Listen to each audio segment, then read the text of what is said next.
Yo mama mimo mama mimo mama mimo. Yo mama mimo mimo mimo mimo mimo. Yo mama mimo mimo mimo mimo mimo. Yo mama mimo mimo mimo mimo mimos. Mimo mimo mimo mimo mimo mimos. Skip it to but to get to people. Skip it to boo but to people. Yo mama mimo ma yo mama mimo ma yo mama mimo mama mimo mimo mama mimo mimo ma yo mama mimo ma yo mama mimo mama mimo ni no no no no mimo mama ni mama mama mimo mimo mimo mimo mimo. Skip it to but to get Home Movies is an animated sitcom that originally aired on the UPN on April 26, 1999.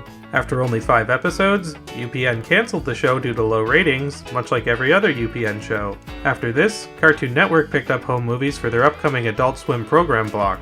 On September 2nd, 2001, the Adult Swim programming block premiered, with Home Movies leading the charge, followed by The Brack Show, Harvey Birdman Attorney at Law, and C-Lab 2021.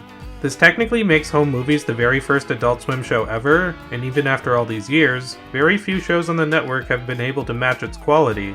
Home Movies was created by Brendon Small and Lauren Bouchard, with the former eventually going on to create Metalocalypse, and the latter going on to create Bob's Burgers, among other shows.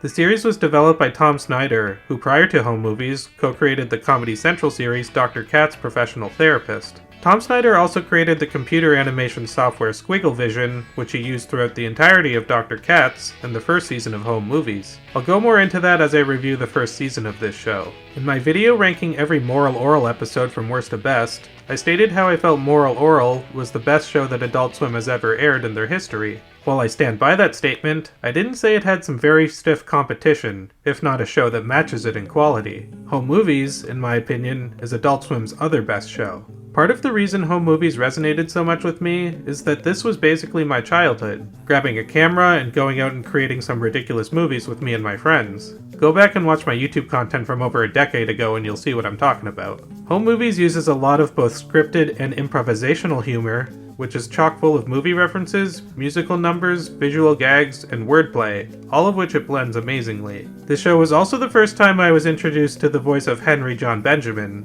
who most people know nowadays probably from Bob's Burgers and Archer. I knew him as Coach McGurk, who still stands as not only my favorite character of his, but one of my all-time favorite characters in any show. While Home Movies certainly has a dedicated cult following, much like Moral Oral, I still think that more people should be aware of this show and how great it was, especially with the overwhelming success of Bob's Burgers. If you haven't seen Home Movies, go check it out and come back here when you're done, as this video is unavoidably going to contain spoilers. It's been a while since I've sat down and given this show a watch, so what better time than now to refresh my memory and watch the entire series from beginning to end. Home Movies is one of those shows, like King of the Hill or Bob's Burgers, where the quality of episodes is so consistently high that I predict it's actually going to be very difficult for me to try to rank them in any sort of definitive order. Nevertheless, I'll put my best foot forward and try to rank the episodes while taking a look at the interesting ways in which the series develops over time. Without further ado, let's start from the beginning and jump right into the first season of Home Movies.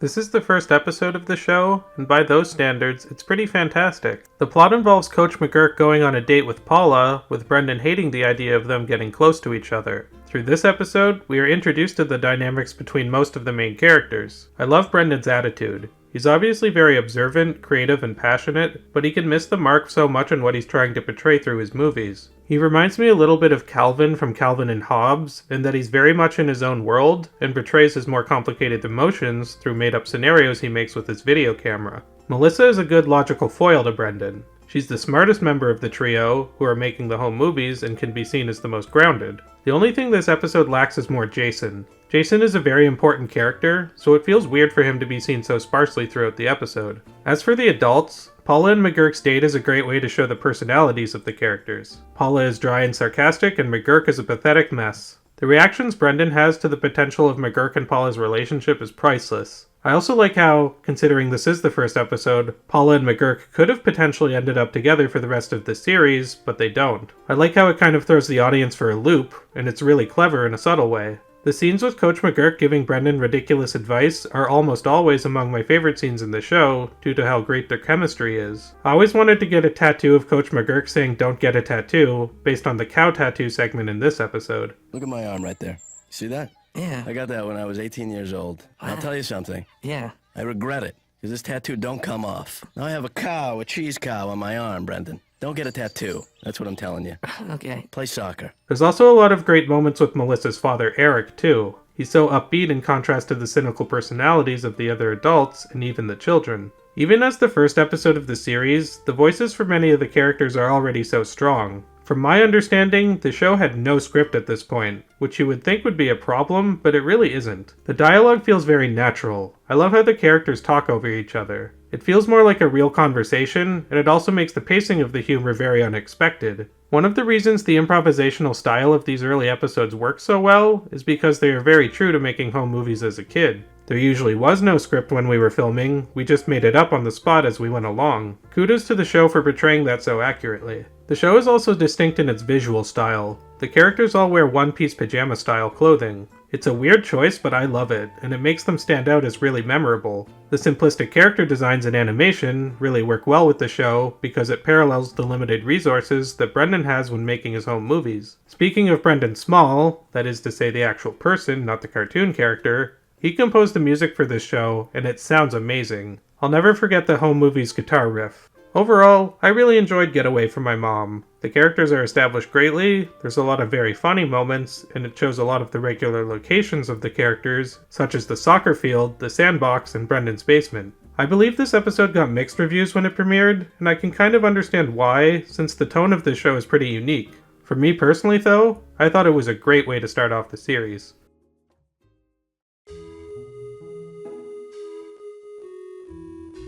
This episode involves Brendon getting in trouble at school for his low grades. Thus, Paula has to go to a parent-teacher conference, which she hates doing. There's a lot of fun stuff in this episode. First off, this episode introduces two important characters to the show, Mr. Lynch and Dwayne. Mr. Lynch has to be one of my favorite characters. I love his monotone voice and how strict he can be, contrasted by how nonchalant and sarcastic he is. In particular, McGurk and Lynch have great chemistry because McGurk is so energetic and expressive, and Lynch is so monotone and reserved. Meanwhile, Dwayne is a kid who makes music for Brendon's movies. You can tell Dwayne's inclusion as a character is a definite precursor to the type of characters Brendon Small would eventually write about in Metalocalypse.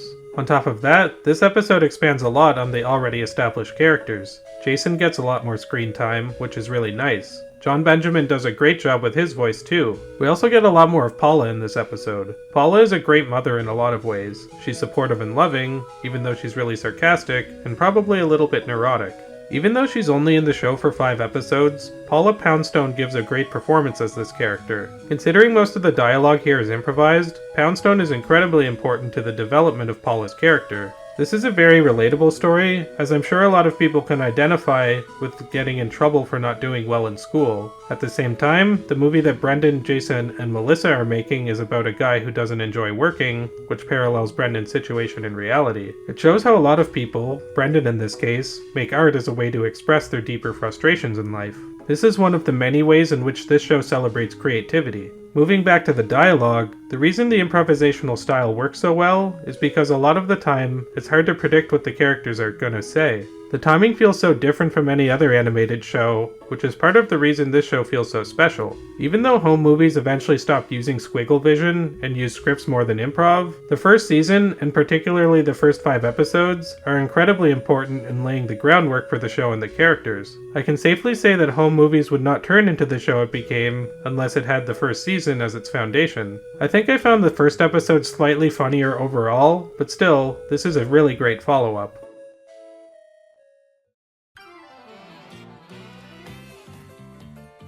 In this episode, Brendon gets into a fight with a bully named Shannon, who is picking on Jason. The art of the sucker punch is considered both one of the best episodes of the first season and overall series. It's pretty easy to see why, as this is easily the best episode so far. This episode apparently is based on a situation from Brendon Small's childhood, the show's creator, not the character, where he got into a fight with another kid and ran away. It's this sort of down-to-earth and relatable storytelling that really makes this show hit so hard. No pun intended. I love how Brendon's overconfidence and cocky attitude is his downfall here. That is to say, the character Brendon, not the show creator. Damn, this is getting confusing. I'm glad we finally have a Jason-centric episode. Jason is a great character, and it's great to see him shine. This is also John Benjamin's best performance as Jason so far. Whenever Jason yells really loudly, you can kind of hear John Benjamin's regular voice come through, which makes it even funnier. We also get a few new characters added to the show, such as Walter and Perry. While their appearance here is brief, they have a larger presence in the series as it continues. You can tell these characters became the precursors to Andy and Ollie on Bob's Burgers. Shannon, the bully in this episode, is such a hilarious character. I love his calm and respectful attitude and how he doesn't talk like a traditional bully at all. Emo Phillips does a great job portraying the character. It makes me wonder why Emo Phillips hasn't received more voice acting roles because he's great at it. As for the main cast, I've always found it noteworthy how the characters in the show generally have the same names as the actors, and now I kind of understand why that is. Since the show relies so heavily on improv,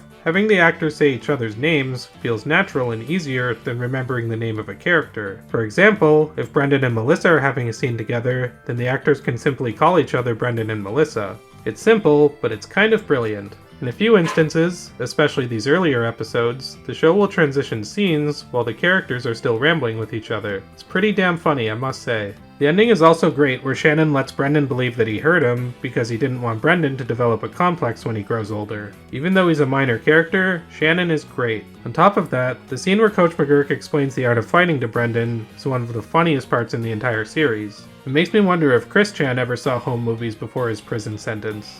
Loving you is easy 'cause you're beautiful. Loving you is easy 'cause you're beautiful. Alright, so in that situation, Brendon, I'm gonna kill you. What you did there was more weird. This episode follows Brendon looking after a neighbor's cat to prove to his mother that he can take care of an animal. Unfortunately, the cat gets out and gets rabies, which leads to the owners having to euthanize it. This might be my least favorite episode so far, but not because it's bad or even a big step down in quality. The plot with the cat getting rabies and eventually getting euthanized I don't find that funny or dramatic, although the reactions that the kids have are pretty good. Brendon making a tribute to the cat with his video camera once again shows how he processes his emotions through the use of his camera. Brendon is kind of the early 2000s equivalent to a modern Twitch streamer or TikToker who has to turn everything into a spectacle because that's how he sees the world. There are a lot of things I like about this episode, especially from Brendon, Paula, and Jason. Jason in particular is hysterical and gets a lot of great lines here. The doctor character here is also played by John Benjamin, and his performance is hilarious. This is a side note about the show in general, but I love the suburban area where the characters live. I don't think they ever explicitly say which state the show takes place in, much like Bob's Burgers or The Simpsons. Even though I said it previously, it bears repeating that Brendon Small's original music for this show is amazing. This is the first time he composed music for a TV show, and he did a fantastic job. Brendon Gets Rabies doesn't introduce many major characters like the last few episodes, even though some of the side characters here are pretty funny. On top of that, this is the only episode in the series without Coach McGurk. That alone is enough to rank it the lowest so far. With all that said, this reiterates what I said about home movies at the beginning of the video. The quality is so consistently high that declaring this as one of the weakest so far means next to nothing. The show really is that good and will maintain this high quality going forward.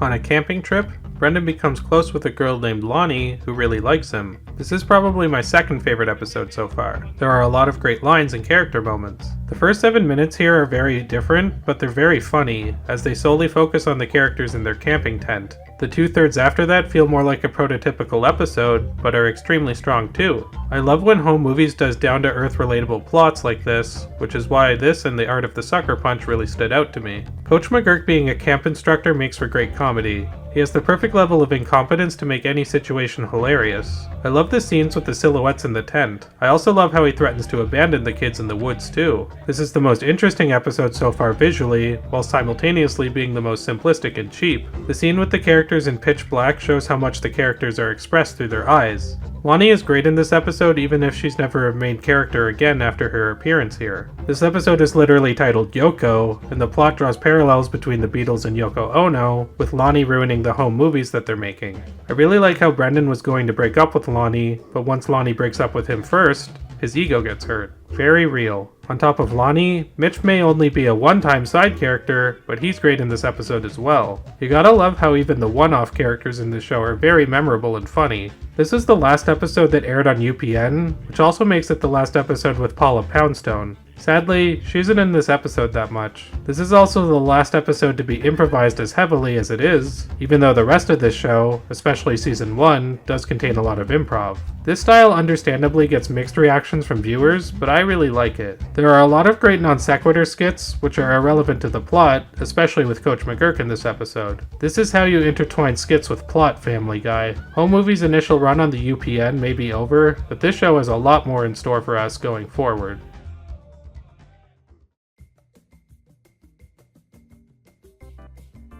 This is the first episode specifically made for Adult Swim. It follows Brendon making a movie based on Dwayne's script.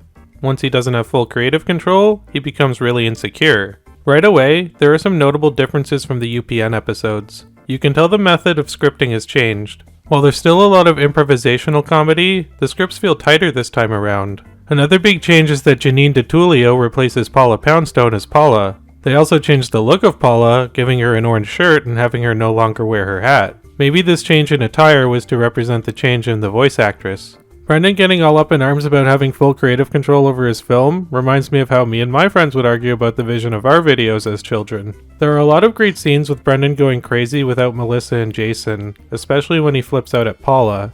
Brendon having production meetings in his sandbox is really funny.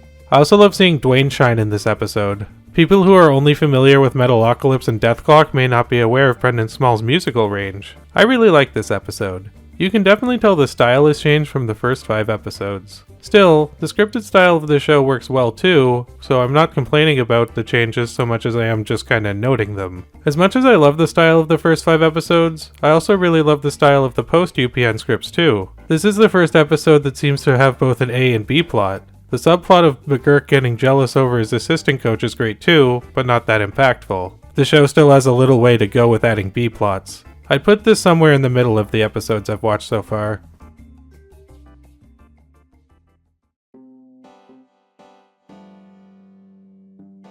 Melissa asks Brendon to make a documentary starring her dying grandfather. Brendon makes a mockery of her grandfather to spice up the project, causing Melissa to become very angry with him. This is one of the strongest episodes of season 1 so far. The character dynamics are great, the way it all comments on how Brendon uses his art is fantastic, and the plot is silly, but in ways very grounded. It's everything I could want in an episode of Home Movies. Plus, probably the most McGurk we've gotten since the first episode. I love the scene with McGurk trying to explain the concept of being funny to Brendon. Brendon and McGurk's chemistry is possibly the most iconic dynamic on the show, and for good reason. McGurk gives the best warped advice imaginable. Reminds me a little bit of Clay Puppington in that respect. Coach McGurk and Melissa have great chemistry too because they're such opposites. I love how the kids in certain ways are more mature than the adults in this show. No new characters introduced here, but the episode works well with the ones it has. We finally get the reappearance of Eric. I love how he seems mature in his work and commitments, but he turns into a playful child around the other kids. The scene with Melissa's grandfather dying over and over again is really dark, but really funny. This almost feels like a family show at times, and then it cuts to a scene like that. The episode also has a lot of moments which make me think more deeply for the characters. I like how the show hints that Paula and Brendon don't have much money, like when they're at the drive-thru and they don't have money for a second order of fries. This lack of finances may play into why Brendon uses his imagination so much. I never see him playing video games or watching DVDs, for example. Also, in that scene, there's a car getting abducted in the tractor beam in the background. It's weird, but I really like the visual gag. Brendon and Melissa's conflict in this episode is great. It also shows how much Brendon can be oblivious to the feelings of others. I like how Melissa convinces Brendon to do the documentary by playing into his ego. The scene of Brendon trying to direct his friends at the beginning is very accurate to kids trying to direct each other. I love how Brendon makes a movie to try to amend things with Melissa. Shows how much he relies on his camera to process his emotions. I also enjoy how Melissa forgives Brendon because she knows this is the most authentic way for him to portray himself. This show is actually deeper than I remember in a lot of respects. McGurk and Eric work really well in the scene where they're making the movie because they have such a childlike excitement about it. The subplot with Coach McGurk putting a personal ad out into the paper shows how people portray themselves in online dating profiles now. I love how much of an early 2000s time capsule this show is. That even goes down to the type of camera which Brendon uses. Even so, it still has a somewhat timeless feel to it, kind of like Peanuts.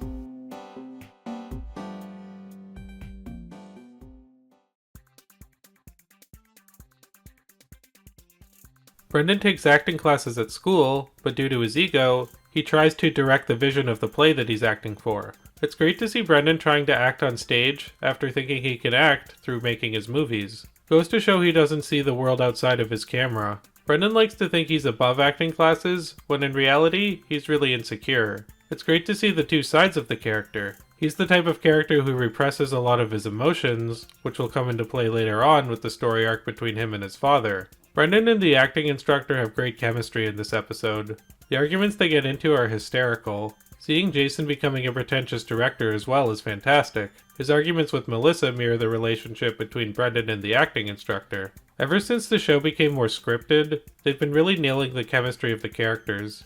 I wonder how long their actual recording sessions went before they cut the episodes down to 22 minutes. The B-plot for this episode is great as well. Seeing Paula teaching creative writing classes is fantastic, and her students are hilarious. Her having an affair with one of her students is great too. Coach McGurk's subplot of him trying to get a hovercraft is really funny as well. Not a bad first C-plot, I must say. This episode doesn't have some of the more poignant character dynamics found in other episodes, but it's still really funny. My only criticism is that it may juggle too many ideas at once, with 3 storylines that have little to no connection with each other. Still, what's here in each storyline is really good. Brendon is a really smart and likable kid, but he's also weird, short-tempered, and up his own ass a lot. We see Brendon's flaws on full display, but we still like him anyway. I don't know how many cartoon characters feel alive and as real as the characters in this show, even if 8-year-olds are talking with the same vocabulary as 20-year-olds.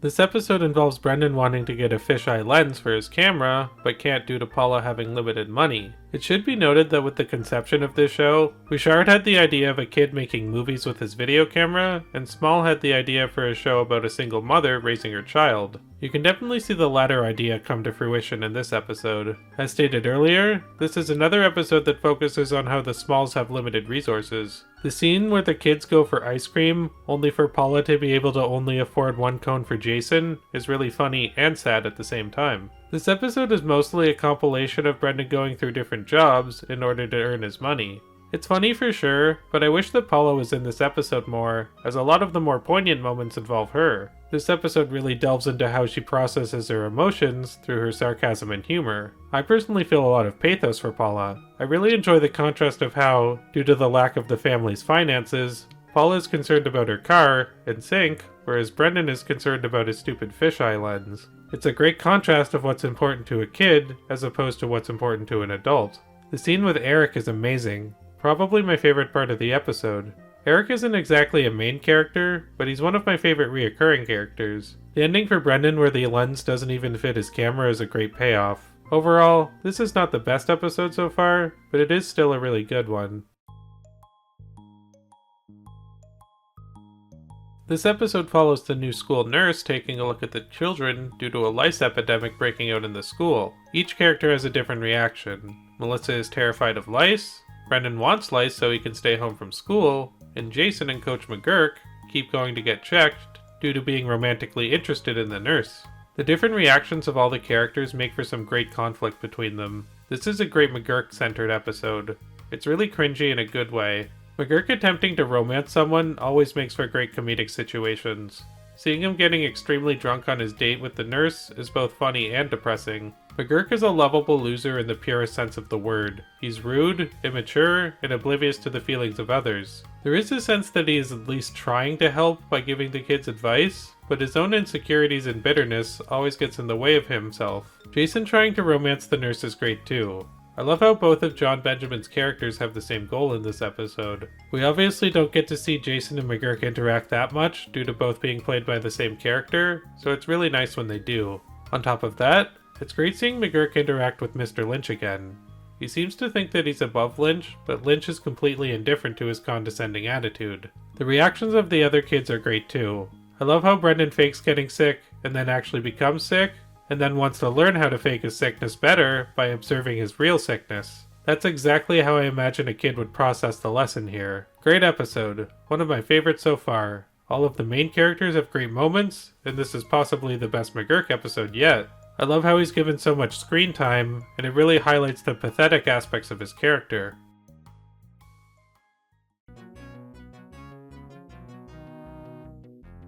Brendon gets inspired to make a teaching PSA about not putting marbles in your nose after his sister Josie puts marbles in her nose. There's also a subplot with McGurk trying to buy real estate with Eric's help. McGurk and Eric have great chemistry together. I love how the first season experiments a lot with how the characters bounce off of each other. McGurk is very oblivious to how the world works, which makes for some fantastic comedy. The way he doesn't have any idea how mortgages work, and the consequences he faces as a result of that, are great. This is Mr. Lynch's most prominent role yet, which is great to see because he's such a great character. He's probably the most monotone and sarcastic character in a show full of monotone and sarcastic characters. I love how the film Brendon makes encourages kids to actually put marbles in their nose. It's reverse psychology at its finest, and very true to how kids will do the opposite of what they're told. They didn't even consider doing it before he told them not to. Plus, this is the best Dwayne song so far. It makes me wonder how many children who watch this episode put marbles in their nose afterward. This is one of the funniest episodes so far, due to McGurk and Yarek's chemistry. Brendon's plot is great too, if not a little bit basic. The show seems to be getting even stronger in the second half of its first season. The characters and plots are really strong in finding their voices.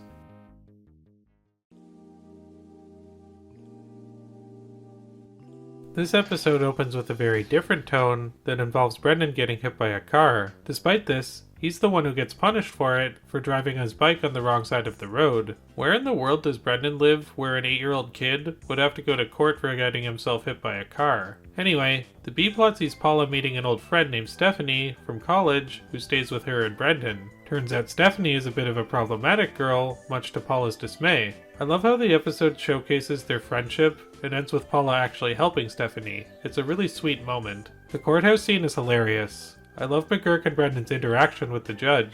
Coach McGurk definitely wants to be the voice of reason, which is part of what makes him so funny. I love how they go on tangents that have nothing to do with the rest of the episode. It's these little moments that make home movies feel not only really funny, but very real. Not one of the best episodes so far, but still a very good one. Stephanie isn't that funny yet compared to some of the other side characters, but she does get a lot funnier in later seasons. Brendon trying to portray himself as a victim is pretty great though, as well as the scenes with Brendon in the courtroom. Like he said in the episode, he learned absolutely nothing from all of this, which is perfect.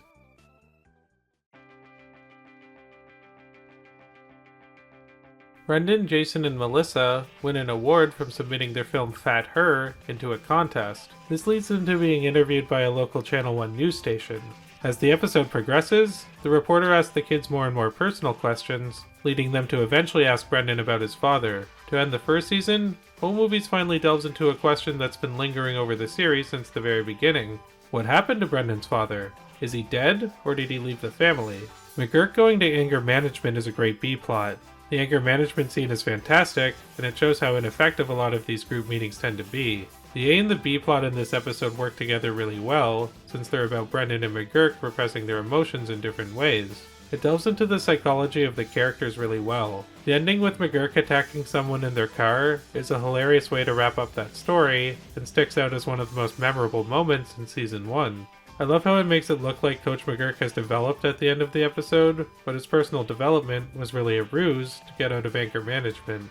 I really like how this episode focuses so much on how Brendon has been repressing his feelings of not having a present father. I also really like how the reporter tries to go into the deeper meaning behind the kids' films, when in reality, there was no deeper meaning intended for a lot of them. All the deeper meanings that the films may have are by accident and not by conscious decisions made by the kids. This is the best episode yet to comment on how Brendon uses his movies to process his emotions, which as I've stated, is one of the defining traits of his character. The final scene where Brendon picks up the phone to talk to his father is probably the best way this season could have ended.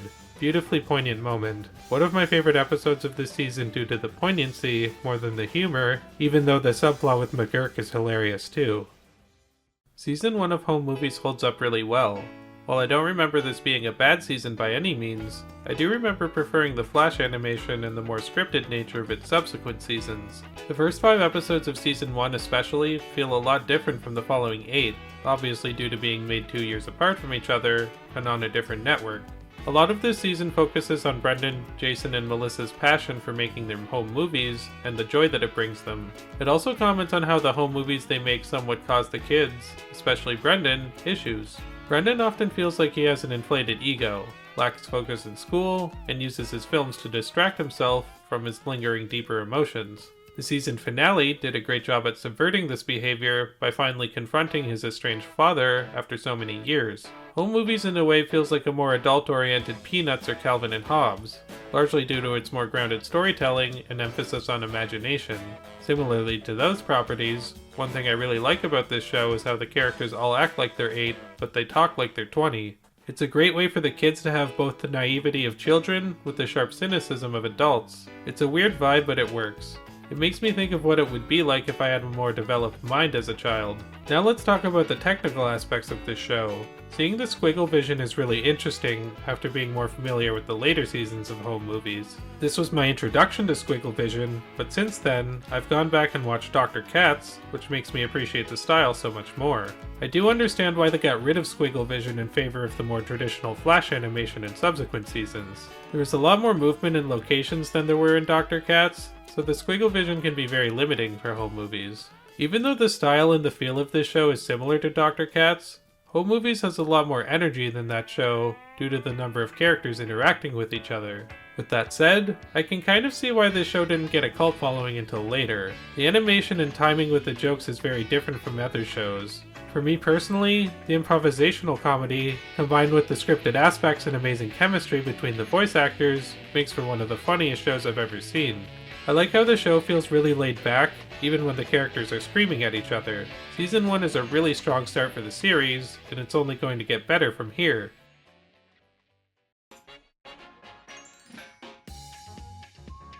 This episode is about Brendon campaigning to get elected for student council, and Shannon elects himself to be Brendon's right-hand man. Right off the bat, you can tell that there are a lot of differences between Season 1 and 2. The pacing is much quicker this season, the jokes feel a lot punchier. I really love the flash animation too. I like it more than the squiggle vision for the show, even though they both have their charm. The movies that the kids make are feeling more dynamic. The flash animation allows them to accomplish more with the visuals. There are a lot more camera movements and transitions in this episode. I really love the progression of Season 1 to Season 2. They also changed up the theme song a little bit and it sounds better. This is a great episode about being associated with a horrible person by force. I love how Season 2 opens up with a Shannon follow-up episode. I really love Shannon's character because he's so respectful in his tone, but threatening in his actions. The montage with Shannon attacking everyone while upbeat music plays sums up his character pretty well. I love that it's implied that Shannon had the election rigged by beating up the other participants. This almost feels like an Alfred Hitchcock plot. The plot twist at the end where it turns out that Shannon didn't really rig the election is great too. Coach McGurk trying his hand at comedy is a great B-plot. The running joke with Paula putting flowers on her table which obstruct her conversations with Brendon is a little bit repetitive, but it is kind of funny. We're one episode into Season 2, and it's already one of the best episodes of the series so far. The return of Shannon is great, and the show is visually a lot more appealing. The B and C plots with McGurk and Paula are good too, but the A plot here is what really propels the episode into greatness.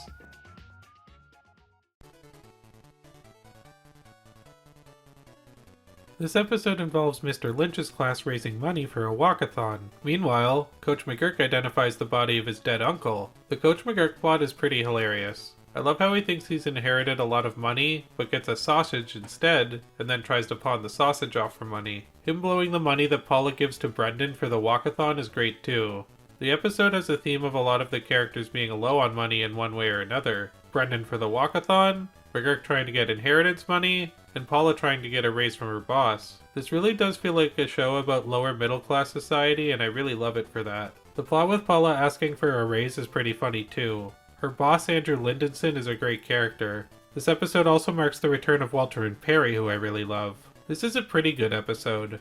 Not as good as the previous episode, but still very funny. Good stuff with McGurk, Brendon, Paula, and Mr. Lynch. Mr. Lynch talking to the class always makes for great comedy. I also really like the running theme of struggling with money, which adds to the interesting social commentary. Brendon makes a lot more home movies which parallel his actual experiences outside of the movies, which further adds to the said commentary.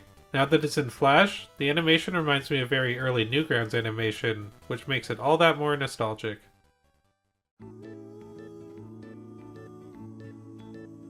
This episode involves Brendon and the kids putting their movies on hiatus due to the quality of their projects dropping. This episode also introduces one of the major story arcs of Season 2, which is Brendon becoming infatuated with a girl named Cynthia. Another plotline features Paula getting fired and looking for a new job, which is another important story arc for this season. The opening of the court scene turning into a sword fight and then a jazz fight is random but really hilarious. It's really true to how kids make home movies like this. I wonder how many, if any, of the home movies that Brendon makes are based on home movies that Brendon Small or Lauren Bouchard actually made as children. I love that this episode focuses a lot on Dwayne and his band. We see a lot more of the secondary characters in Season 2, which are some of the best parts of the show. Arnold Lindenson is another great character, and it's kind of a shame that he isn't in the show more often. Ken Adelberg and his son Junior are more side characters who get great moments in the episode as well. I love the plot with Jason becoming friends with Walter and Perry while on hiatus. The characters in the show are also strong. All you have to do is put two of these characters in a room together, and gold is produced. Coach McGurk trying to get someone to go to Cancun with him is a great B-plot. It leads to a lot of really great scenes between him and Mr. Lynch. This is a great episode. I love the character dynamics and the running storylines it introduces. It goes to show that home movies isn't afraid to experiment, and it pays off really well. This episode has so many storylines that it juggles, but it does so very efficiently.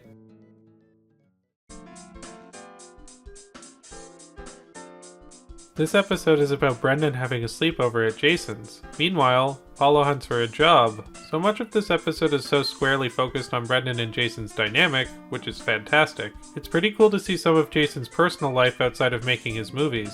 You can also see how seriously he takes his role as an actor. He comes off as even more pretentious than Brendon at times. Jason is less mature and insightful than Brendon or Melissa because he is younger. This dynamic is great because it really is how it feels like when kids work with younger kids. The way that Jason and Melissa both try to manipulate Brendon into giving them bigger roles is funny. I also love how Paula is manipulating Brendon to choose Melissa, since Eric is helping her get a job. Coach McGurk doesn't show up until halfway through this episode. That's okay though, because Jason makes the first half of this episode great. There's more Eric in this episode too, which is awesome. Mr. Freckles is a weird storyline, but McGurk thinking that Brendon is a drug addict is pretty great. Not one of the best McGurk plots, but it is still pretty funny. Paula's story of job hunting is not bad, but a little bit typical. I love how you can never really tell if a scene is relevant to the plot or if it's a funny skit that's completely irrelevant. It's really great because it makes the comedy and story unexpected. This isn't the best episode so far, but it is still pretty damn good as always. The first half focusing much more on Brendon and Jason I thought was a lot funnier than the second half with Melissa and Mr. Freckles. Still, very strong episode overall.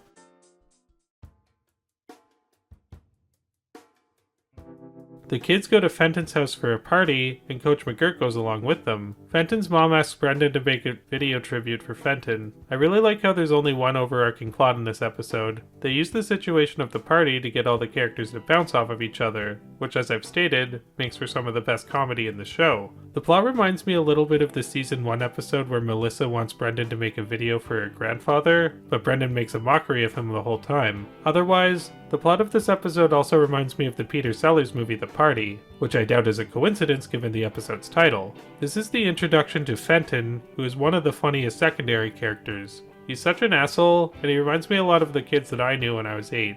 Fenton and his mom kind of have a similar relationship to Eric Cartman and his mom, with the former being a spoiled brat, and the latter being an enabler. Coach McGurk showing up to the children's birthday party and getting drunk is one of those scenes that really highlights how pathetic he is. The scene where Coach McGurk yells at Fenton is one of my favorite scenes in the entire show. It's one of the few episodes where McGurk comes out on top for putting Fenton in his place. The scene with Walter and Perry is also great. Fenton and those two have a great dynamic, since they're all so annoying, but opposites in terms of their positive and negative personalities. This is the first episode where Walter and Perry really get a lot of time to shine, and it's fantastic. Jason getting sugar drunk off of candy is a pretty funny running joke too. This is easily my favorite episode of both Season 2 and the series so far. I will say that this is the first episode of home movies that I ever watched as a kid, so it means something to me in that regard. Beyond that though, it is sincerely one of the funniest episodes in the entire show.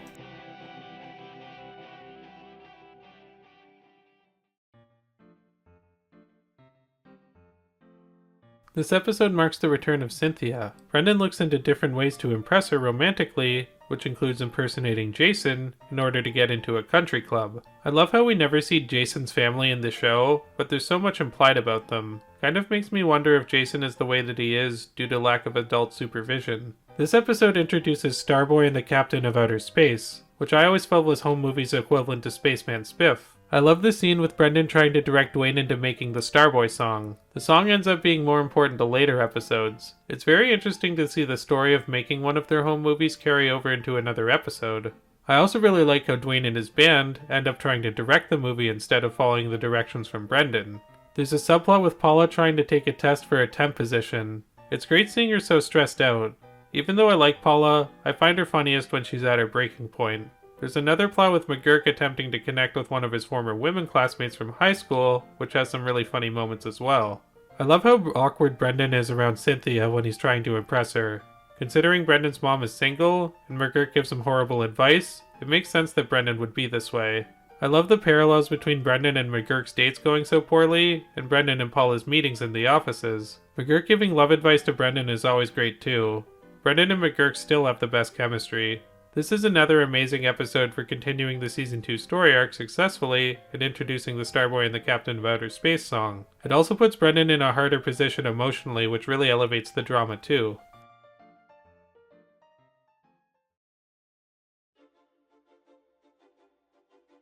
Brendon spends the weekend with his father, as well as his father's girlfriend Linda. This is the episode that finally follows up on the Season 1 cliffhanger by introducing Brendon's father Andrew to the cast, played by Louis C.K. This was probably the first time that I had ever seen Louis C.K. in anything, and it's not a bad way to be introduced to him, especially since he later became one of my favorite comedians. The first half of this episode is so focused on Brendon, Andrew, and Linda's relationship. I like how it focuses on a new dynamic being brought into the series. It really puts the audience in Brendon's shoes, with him accepting a new dynamic in his own life. The relationship between Brendon and Andrew is really sweet in a weird way. You can definitely tell that Brendon inherited some of his more awkward personality traits from Andrew. Linda is a great character too. She could have been a random one-off character, but I'm glad that she stays with Andrew throughout the entire series. Brendon doesn't know what to do since he doesn't like Linda's presence, but he still wants a relationship with his father. Very relatable for many kids. I love how Brendon makes not-so-subtle references to a failing marriage in the movie that he shows his dad. This is one case where the message of the movie was actually a very conscious decision, as he's trying to send a message to his father. The analogies he makes to his real-life situations are great. The B-plot involves a sick kid joke with the character literally called Sick Eddie. Kind of reminds me of Cancer Boy from the Kids in the Hall Brain Candy. The scenes with Eddie are pretty dark, but they still manage to make me laugh. Coach McGurk looking for a sick kid to take care of is pretty sad, but it is really funny. Shows he does have sort of a heart in a weird way. This is a great episode for introducing Andrew and Linda. I love how so much of the episode is focused on their relationship. There's a lot of really relatable moments. I like the way that Paula reacts to the news that Andrew and Linda are getting married. She's really insecure due to still being Signal, and this episode shows that. The side plot with Coach McGurk is pretty funny too. Really good episode all around.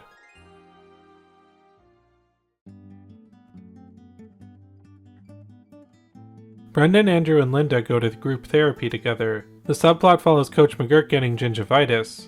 The therapy scenes are really funny. Louis C.K. does a fantastic job as Andrew, and I really like how this episode continues the dynamic between Brendon, Andrew, and Linda. The therapist is portrayed as kind of a quack too, which I really like. I love how Brendon tries to apply his therapy situations to the outside world, only for it to fail miserably. Coach McGurk explaining that therapy is all in your head is very true to the character, and the stigmas that many people have about mental health. Beyond that, this is another episode which deals with Brendon, Melissa, and Jason criticizing their recent movies. The show is such a time capsule with the video camera. Kids still make videos nowadays, but with platforms like TikTok and YouTube, things are much different. Home movies feels like a window into how things used to be before the explosion of social media. I like seeing how they make the sets for their home movies in this episode too. It's a subtle added detail that makes the movies they make feel more authentic. I once again have to praise the music that Brendon Small writes for the background of this show. The music is undeniably one of the more important elements of the series. Can't state that enough. It reminds me a little bit of the music in Chibi Robo and how upbeat but laid back it is. This is a really great episode. Not quite as funny as Linda and Andrew's introduction, but it's still a great follow-up nonetheless. The characters get on each other's nerves so easily, and they are all so close to their snapping point. It really feels like their situations are weighing down on them, which makes for good comedy and for good drama.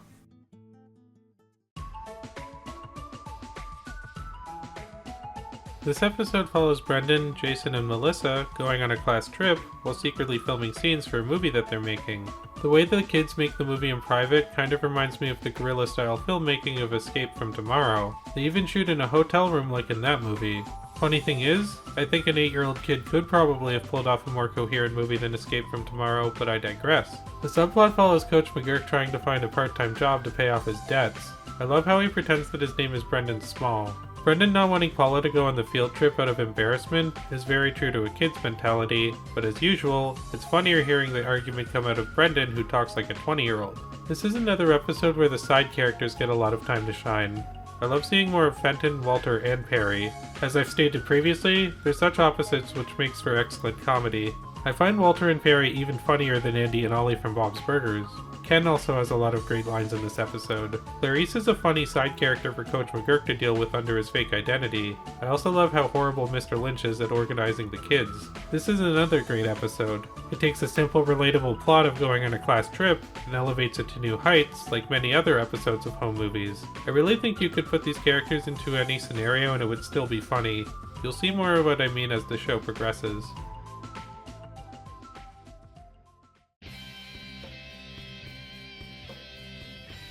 This is a unique episode because it follows one of the home movies that the kids are making and turns it into the main plot of the episode. This always stood out as one of my favorites, and it still is to this day. The movie that they're making is the Finnish Starboy and the Captain of Outer Space movie that was first touched upon in the episode Impressions. In fact, I like this episode so much that if you go back into my older videos on OK Fine Be That Way, you'll find that my friends and I turned this episode into a home movie of our own in high school when we were assigned to recreate the first scene from Romeo and Juliet. It makes sense in context. Sort of.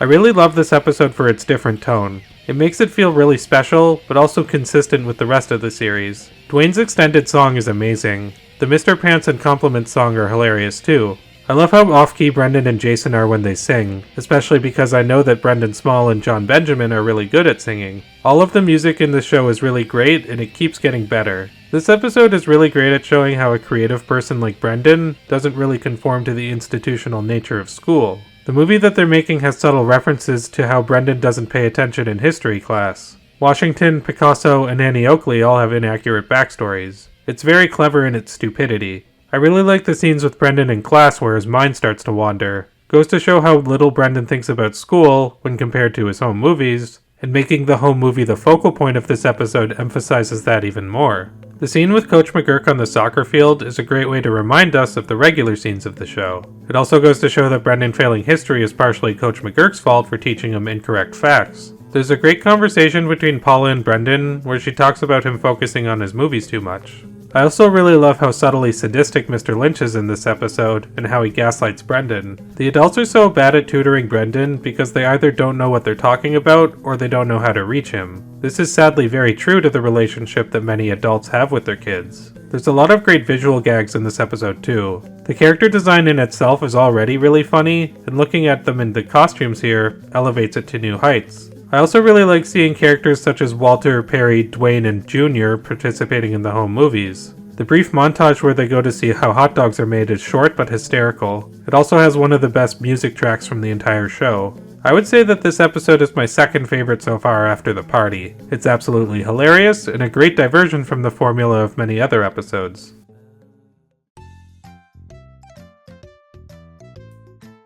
This episode follows Brendon encountering writer's block right before the writer's fair at school. The scenes where Brendon is going around and literally writing whatever happens to him is very true to actual writer's block. Trust me, as a writer, I know this feeling all too well. The subplot here follows Coach McGurk experiencing insomnia. This is easily one of the funniest subplots in the entire series. As someone who deals with both writer's block and insomnia, this episode is very relatable. The scene where Coach McGurk screams at Melissa is one of the funniest scenes in the entire show, and very accurate to dealing with someone who has insomnia. Coach McGurk at the sleep seminar is great too. He has some of the funniest lines he ever says in the show here. The twist is also great where Coach McGurk actually wants to stay up so the people at the sleep seminar will keep giving him money. Come on, 150 more bucks.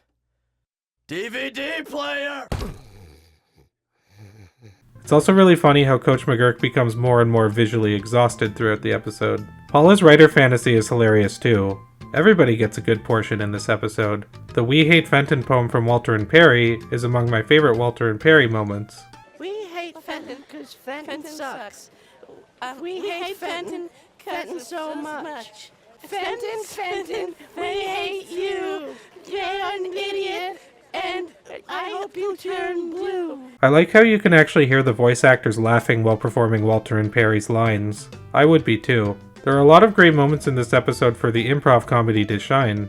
There are a lot of standout moments in this episode. Coach McGurk's plot is the best part, with Brendon, Jason, and Melissa's plot being pretty funny too. Paula's plot isn't too impactful, but it is a pretty funny runner. If I were basing this episode solely on Coach McGurk's plot, it would easily be one of my favorites as it leads to some of the funniest scenes in the series. As it stands, it's still a pretty great episode all around.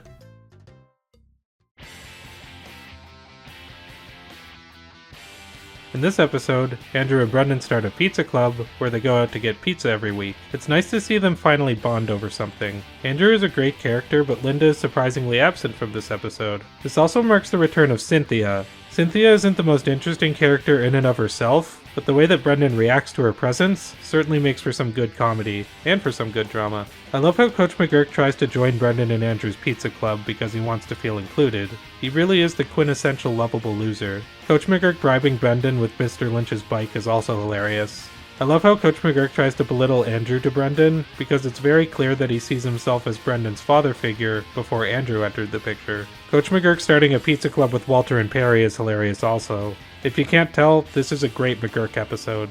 It's also really nice how Andrew invites Coach McGurk to the pizza club in the end. There's an underlining sadness to Coach McGurk's story in this episode, but at the same time, it's really funny. There's a subplot here where Paula attempts to join in on the home movies. It makes sense for her character since she's very theatrical in nature. These past few episodes have opened up with a scene from their home movies before delving into the main plot. It's a very clever method since most of the movies are thematically connected to the main plots of the episodes. This episode follows up on a lot of the ongoing plots of Season 2, including Cynthia and Andrew's storylines. I love the contrast of how Cynthia now despises Brendon after what happened at the country club. Brendon doesn't even try to let this faze him, but he ends up getting ruder as a result. Brendon getting rejected at the Battle of the Bands is a great way to wrap up the story arc with Cynthia. She just kinda rejects him and walks away, which is very real. Overall, this episode is really good. I love how it follows up on many of the Season 2 stories, and it has great stuff with the kids and Coach McGurk. Another episode that really fires on all cylinders, even though it does have maybe a few too many stories going on at once.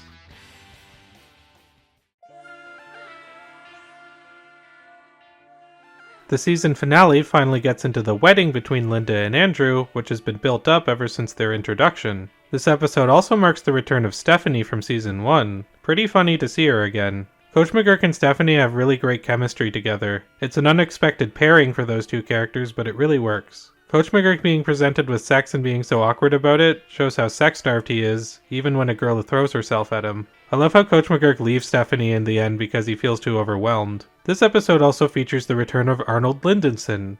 It's pretty funny seeing these somewhat forgotten characters reappear in this episode. His appearance is great too. This episode also finally wraps up the story of Paula's unemployment, which has been somewhat downplayed for the past few episodes. Arnold giving Paula her old job back is a great way to wrap up this story arc, but it doesn't really carry over into Season 3, which is really weird. Another plot in this episode involves Brendon getting a rash as the wedding creeps closer. Brendon's embarrassment from this rash makes for some great comedic moments. I also really like the reveal that stress was the cause of Brendon's rash. It's really funny and it makes a lot of sense considering he doesn't care much for Andrew marrying Linda. This was a very great way to end off the season. It wraps up some of the hanging story threads and reintroduced a lot of the secondary characters back into the fold. Really solid way to wrap up the season. What else can I say? As much as I love Season 1 of home movies, Season 2 is overall stronger in my opinion. The characters are more fully realized, the story arcs throughout the season are a nice touch, and the flash animation makes the show much more stimulating visually. Even the music has improved a whole heck of a lot from Season 1, with a much better rendition of the theme song. Side characters such as Walter and Perry are given much more time to shine. The show also introduces great new characters such as Fenton, Andrew, and Linda. The show feels more dynamic now with the greater emphasis put on the animation during the home movies. The home movies Brendon is making also end up taking more from his own personal life situations, which is an important piece of the character's development. Hopefully Season 3 will continue this trend and be even better than these already amazing first two seasons. Eric signs Melissa up for a position in the Fairy Princesses group. Meanwhile, Brendon stays over at Fenton's house for the weekend. When I was rewatching this show, I was excited for this episode because I remembered it being really good. Holy shit was I right. One of the reasons this is because it's another Fenton episode. This is how you make a character who is annoying in a funny way because he pisses off the other characters so much. The plot of him inviting Brendon over to take control over the outcome of the home movies reminds me a little bit of the plot of Misery. Seeing Fenton ruining the home movie they're making is great. It's such a perfect scenario for such a bratty little kid who's used to getting his way all the time. Fenton being extremely scared of the dark is hilarious too, and it's an added dimension for his character. The more we learn about Fenton, the funnier he is. I think it's no coincidence that the 2 best episodes of the series so far are all about Fenton's home life. Beyond this, the episode does raise the point about how Melissa doesn't have any female friends and can be seen as a tomboy. This is the first plot I think where Melissa is on her own and isolated from the rest of the main characters. Seeing her react to the fairy princess stuff is hilarious. The leader of the fairy princess group is great as well. Pretty sure it's John Benjamin doing the voice. The dynamic between her and Melissa is priceless, and the parts where Melissa is interacting with Coach McGurk are great too. Plus, it's always great to see Eric in an episode. The show is much more cinematic in this season premiere, not only in regards to the animation but the actual plot as well. This episode really plays with time and split screen, which feels experimental for home movies. I really like how this episode escalates to an action scene at the end with Melissa blowing up the microwave. Fenton and Brendon's fight is great too. There even seems to be an Akira reference with Coach McGurk driving his car. The A-plot and B-plot of this episode are both fantastic. Brendon and Melissa have such a horrible time, and seeing them both reach their lowest of lows is pretty hilarious. It feels like Fenton is taking Brendon prisoner, and Melissa feels like she's in jail too. It's a great contrast between these two storylines. 1 episode into season 3, and we are already off to a fantastic start. This is easily among the best episodes of the show so far. The plots are hilarious, the jokes are great, and the animation has become a lot more cinematic. Home movies really does feel like it's just getting better and better.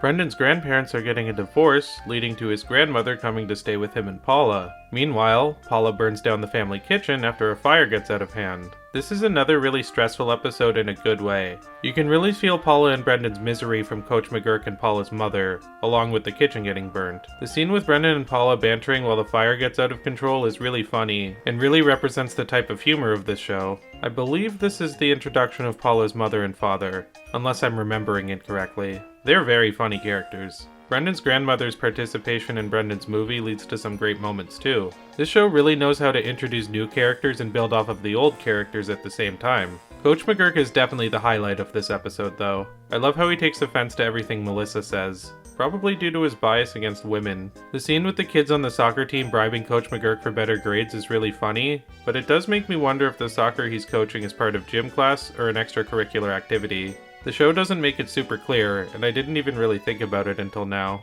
It doesn't really matter though. Overall, this is another great episode. Not as good as the first episode of season 3, but that's a pretty tall order. The movie Brendon is making is really funny, as are the plots with Brendon's grandparents, and Coach McGurk and Paula getting a lot of great moments as well. Really solid episode.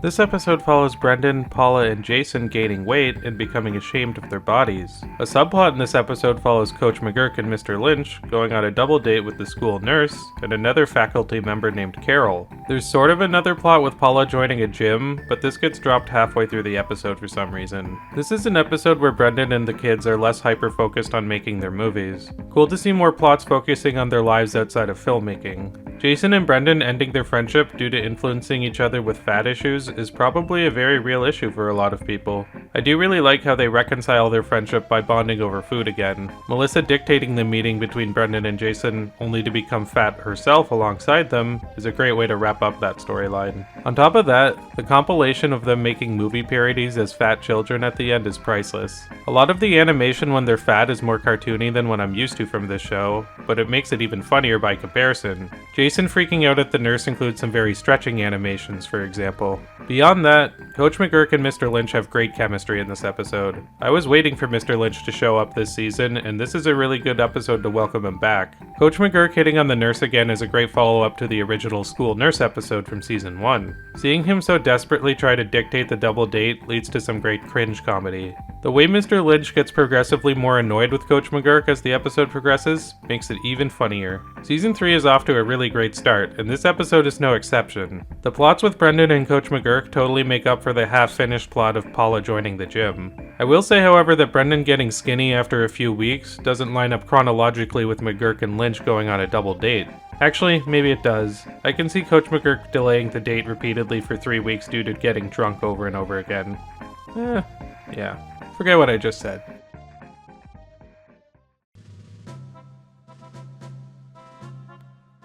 Brendon gets in trouble for impersonating Junior, which causes Mr. Lynch to demand that the kids and Coach McGurk go to a sensitivity seminar. This feels like a similar plot to It Was Supposed to Be Funny and Impressions, but this episode still feels fresh. The scene with Brendon editing his home movies is one of the funniest scenes in the entire show. It's actually pretty cool to see Brendon editing his movies on screen for the first time. I love how doing this exposes Brendon as being a jerk to Melissa and Jason. Even though Brendon isn't a bad kid, this does demonstrate his meaner side when caught up in the moment of making his movies. It is a bit weird to me how the sensitivity seminar turns out to be an improv group. Then again, I've never been to one of these seminars, so I'm unaware of how they are actually conducted. Jason constantly asking everyone if they're impersonating his father is hilarious. Of course, a scene in this show about improv humor works really well. The scene at the end with Paula showing everyone a home movie with Brendon as a baby is a little bit random, but it is funny. I'd also like to point out again how even though Paula apparently got her job at the end of this last season, we haven't seen her back at the office, and she's never seen there throughout the rest of the series. It's kind of a weird oversight, and it doesn't make it clear if Paula's still with the company she was at or not. Despite that, this is still a great episode. There are some very standout scenes and laugh-out-loud moments. I also like a lot of the little details, like how the newspaper headline reads "Sick Eddie Cured." Great callback to Sick Eddie from last season. Yet another great episode of Season 3.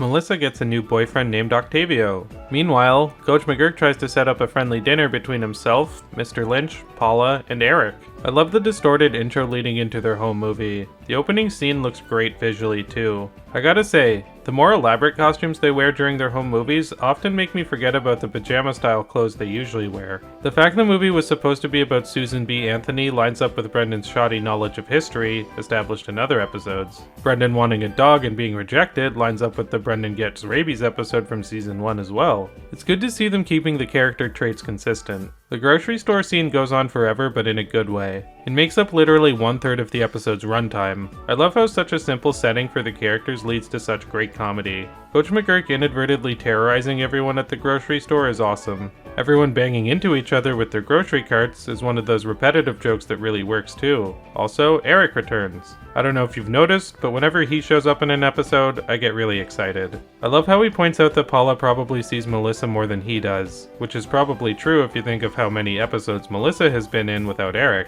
I do like how Octavio is secretly using Melissa to get into one of Brendon's movies. This episode also raises a new character point for Jason, his apparent secret love for Melissa. I don't think this was ever referenced again in the series, so it feels a little bit weird here. Then again, Jason is a very weird kid, so it's not like it's out of character for him. McGurk trying to set up the dinner between the 4 adults is pretty sad and funny at the same time. It highlights his loneliness and depression. I love how he pushes the concept of it so far, constantly trying to arrange it only to get blown off at every turn. Makes me feel bad for him, but it's also hilarious at the same time. I like the diversion at the end where Eric actually wants to hang out with him, only for Coach McGurk to decline. Coach McGurk is such a depressing character if you really think about him without the comedy. It's a good thing that John Benjamin's performance is so funny to contrast the deeper sadness. So again, I sound like a broken record, but this is a great episode. Coach McGurk's subplot is easily the best part, but the storyline with Melissa and the other kids are great too. Octavio is a pretty funny one-off character, and there are some great moments with the regular cast.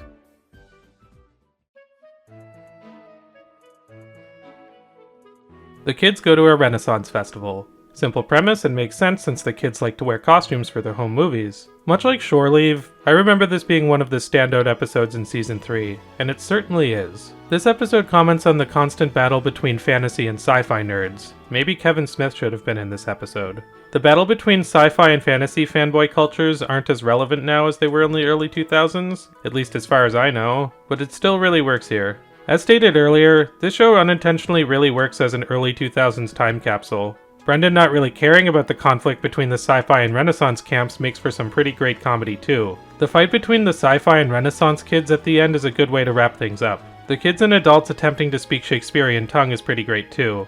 This is another episode that uses a lot of characters to its full advantage. Fenton crashing the Renaissance Festival as a sci-fi character to make fun of the kids is really great and really in character for Fenton. I like how Fenton thinks that Brendon is his friend, even though Brendon obviously hates him. I knew a bunch of kids like this who could never get the hint. Dwayne's song is great as usual. I love the fight between the King and Robin Hood, played by Brendon and Jason while the song plays out. Coach McGurk has a lot of great moments too, of course. It's such a simple concept, but seeing him trying to be in character while hungover at the festival is hysterical. I also love how he hates being in character. Mr. Lynch constantly complains about how McGurk is doing historically inaccurate things like talking on his cell phone. Mr. Lynch as the wizard is pretty hilarious too. It's always great to see a normally stoic character like Mr. Lynch get excited when he takes on an acting role. Walter getting crushed by an apple cart is great. Anything that separates Walter from Perry is really funny due to how much it distresses them. The mid-credits scene with Walter and Perry still trapped under the apple cart is a great callback to the situation, which I had totally forgot about at that point. I've said it before and I'll say it again and again and again. Walter and Perry are easily two of the funniest characters. So yeah, my memory did not deceive me. This is one of the funniest episodes so far. Much like History, it feels different from the rest of the episodes, which works to its advantage. The comedy, situations, and characters in this episode are firing on all cylinders, even more so than usual.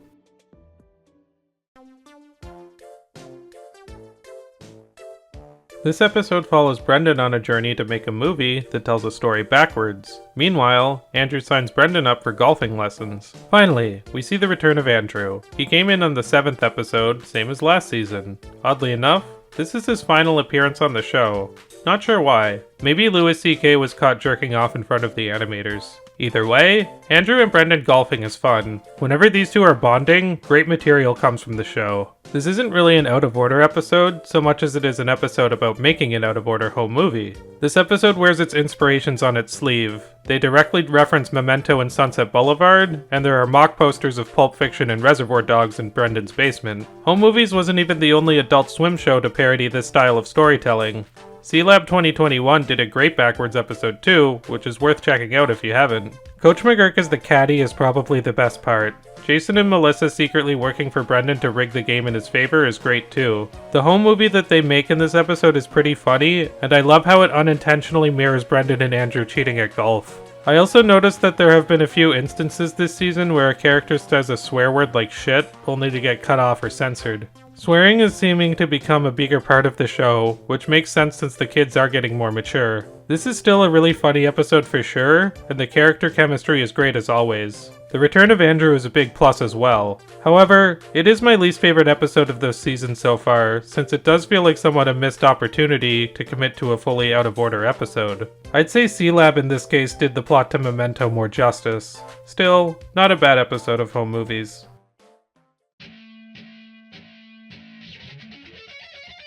In this episode, Brendon, Melissa, and Jason start a band.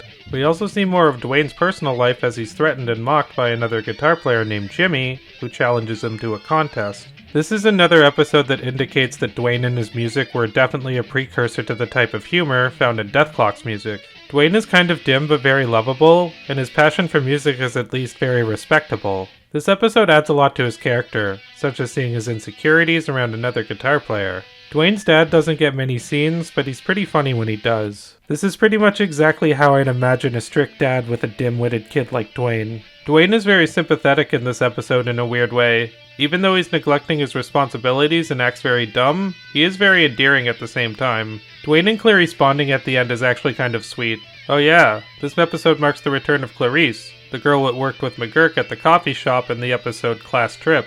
I love how minor characters pop up again unexpectedly throughout the series, especially in later seasons. Even if you don't remember Clarice from that episode, her character fits the story of this episode so well here that you won't really even notice. I like how the opening is a bunch of vignettes of the kids walking around a music store. Like the grocery store episode, putting them in a different setting like this is enough to create great comedy. The Freaky Outie song is hilarious and very accurate to kids playing instruments without practice. The way they become even more pretentious as musicians as a result of their stupid song is great. They were already pretentious enough as filmmakers.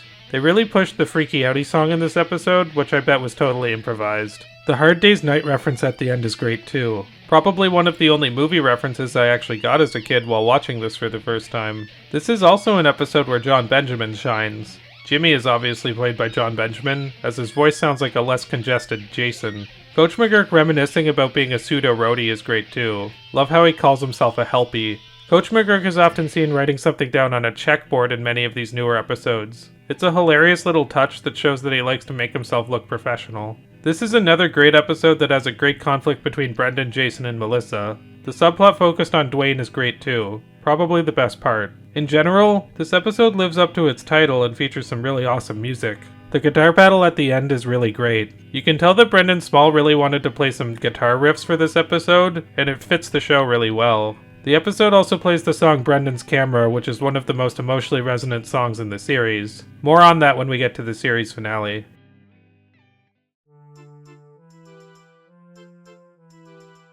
Coach McGurk wants a woman to pretend to be his fiancée in order to keep up appearances in front of his sister. Meanwhile, Brendon makes a mockumentary called Movie History about a filmmaker trying to make movie history by literally making a movie called Movie History. The mockumentary they make about movie history is kind of funny. Shows that Brendon does actually have a knack for attempting satire. The documentary about making the mockumentary is still funnier than the mockumentary itself, which is a great way to turn the situation on its head. There's a short scene with Josie sticking marbles up her nose, which is another subtle reference to Season 1. Season 3 references the previous 2 seasons a lot. I also love how Coach McGurk shows up at Brendon's house completely unannounced now. He even referenced that in this episode. He's becoming a bigger part of Brendon and Paula's lives, whether that's a conscious decision on his part or not.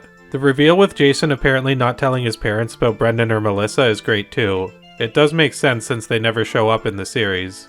The episode is called Storm Warning, but the storm doesn't really start until 2/3 throughout the episode. It reminds me of a lot of disaster movies with a lot of build-up of nothing happening. Paula finding Walter and Perry while driving around in the storm is hilarious. It's great to see the contrast between the personalities of them and Paula. This is the first time Walter and Perry actually have a significant subplot where they try to find people to sign the petition to save an elm tree. It's nice to see them finally being used as more than the comic relief. All around, another great episode from Season 3. I love the meta jokes with the movie Brendon is making, and the scenes during the storm are probably the best part. Lots of Walter and Perry too, which as you know is always welcome. I would even watch a Walter and Perry spin-off if Adult Swim ever greenlit it, but probably not.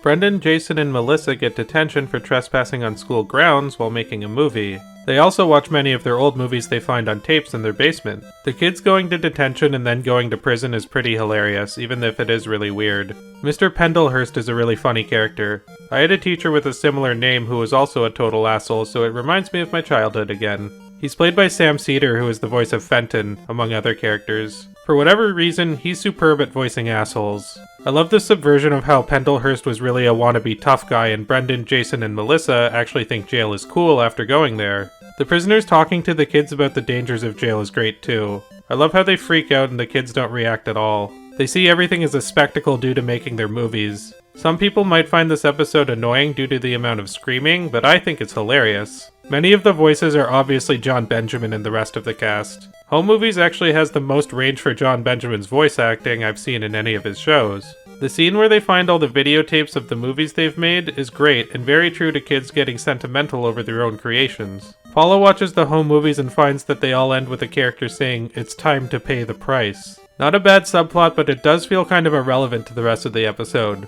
Aside from "it's time to pay the price" referencing the kids in detention, this is another really good episode. Lots of laugh out loud moments, and it's great hearing the voice actors scream, probably because Home Movies is usually such a laid-back TV show, so the contrast is perfect.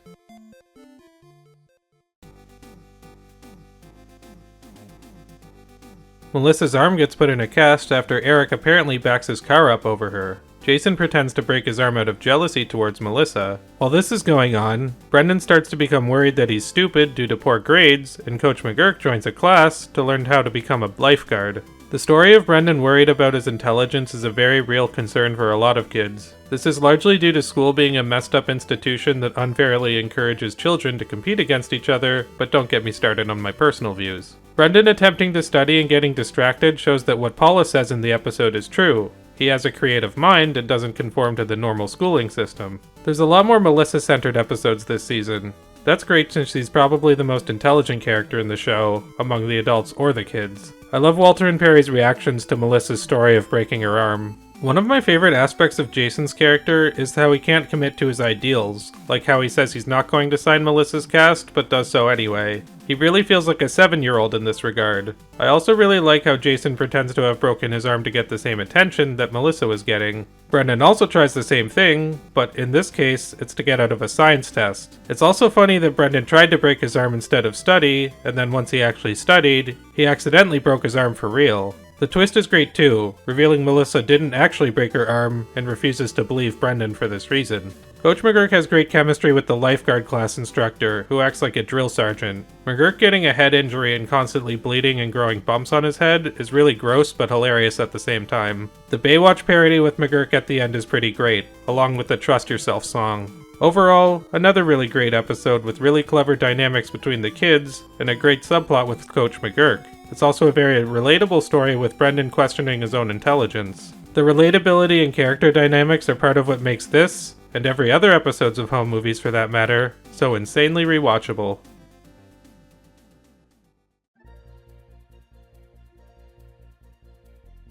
Brendon gets the idea to run away from home and travel to Europe, while Coach McGurk gambles in order to make money to repair his car. This is an episode that focuses on the dynamic of the three kids. As much as I love the side characters, it's also great when the show focuses on the main trio as well. I like how the episode really delves into the dissatisfaction Brendon, Melissa, and Jason feel with their school lives. School really sucks, as I firmly established, so I can't say I blame them. Home movies reminds me a little bit of South Park in the sense that the creators obviously have a total lack of school spirit. On top of all of that, this is another episode that starts with a musical number. This show really started to have fun with their songs, which definitely carried over to Metalocalypse and Bob's Burgers. I love the terrible French accents that the kids have while they're making their movie and getting ready for Europe. Jason becoming an alcoholic gambling addict on the boat is pretty great too. Makes sense for his character to have an addictive personality. Tom, the speaker at the school assembly, is really funny in the episode too. He comes off as a Saul Goodman type scam artist at first. It makes sense that Coach McGurk would get roped into a situation with this guy. The fights that Coach McGurk and Tom have are some of the highlights of the episode. Tom is extremely funny whenever he freaks out. He seems like such a capable con man at first, and seeing him devolving into a lunatic makes for a great subversion. The twist with the casino they go to being on the boat that the kids were trying to use to escape to Europe is a great way to bring those two storylines together. So yeah, what else can I say but another really great episode. Two great plot lines, a funny side character with Tom, and a relatable story that gets out of hand as it progresses. We are 3/4 through this show, and Home Movies has yet to produce an episode that's bad or even subpar. At this point, I think there's a good chance we will see a spotless record by the end of this journey.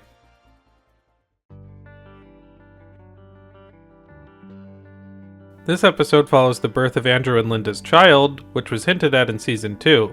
While this is happening, Coach McGurk plans to join a spiritual group when a beautiful woman comes knocking on his door to recruit him. This is also a Halloween episode where the characters dress up in different costumes. I think this is the only holiday episode in the entire series, so this is a nice change of pace. This is the only Season 3 appearance of Linda. Despite this, Andrew is not in the episode for whatever reason. According to a throwaway line, he's out of town on a business trip. Despite being such a pivotal episode for Linda, this is the final appearance of Linda on the show. She and Andrew are totally absent from Season 4. Linda's personality is pretty inconsistent. She seems a little bit different in every episode. It works though because she's emotionally unstable. Seems like Mr. Lynch has been absent from the past few episodes. Good to see him back because he might be the funniest part of this episode. I love seeing him dressed up in the cat costume. He'd do well at a furry convention. It's so great whenever Mr. Lynch dons a costume because he becomes so childish in getting into his role.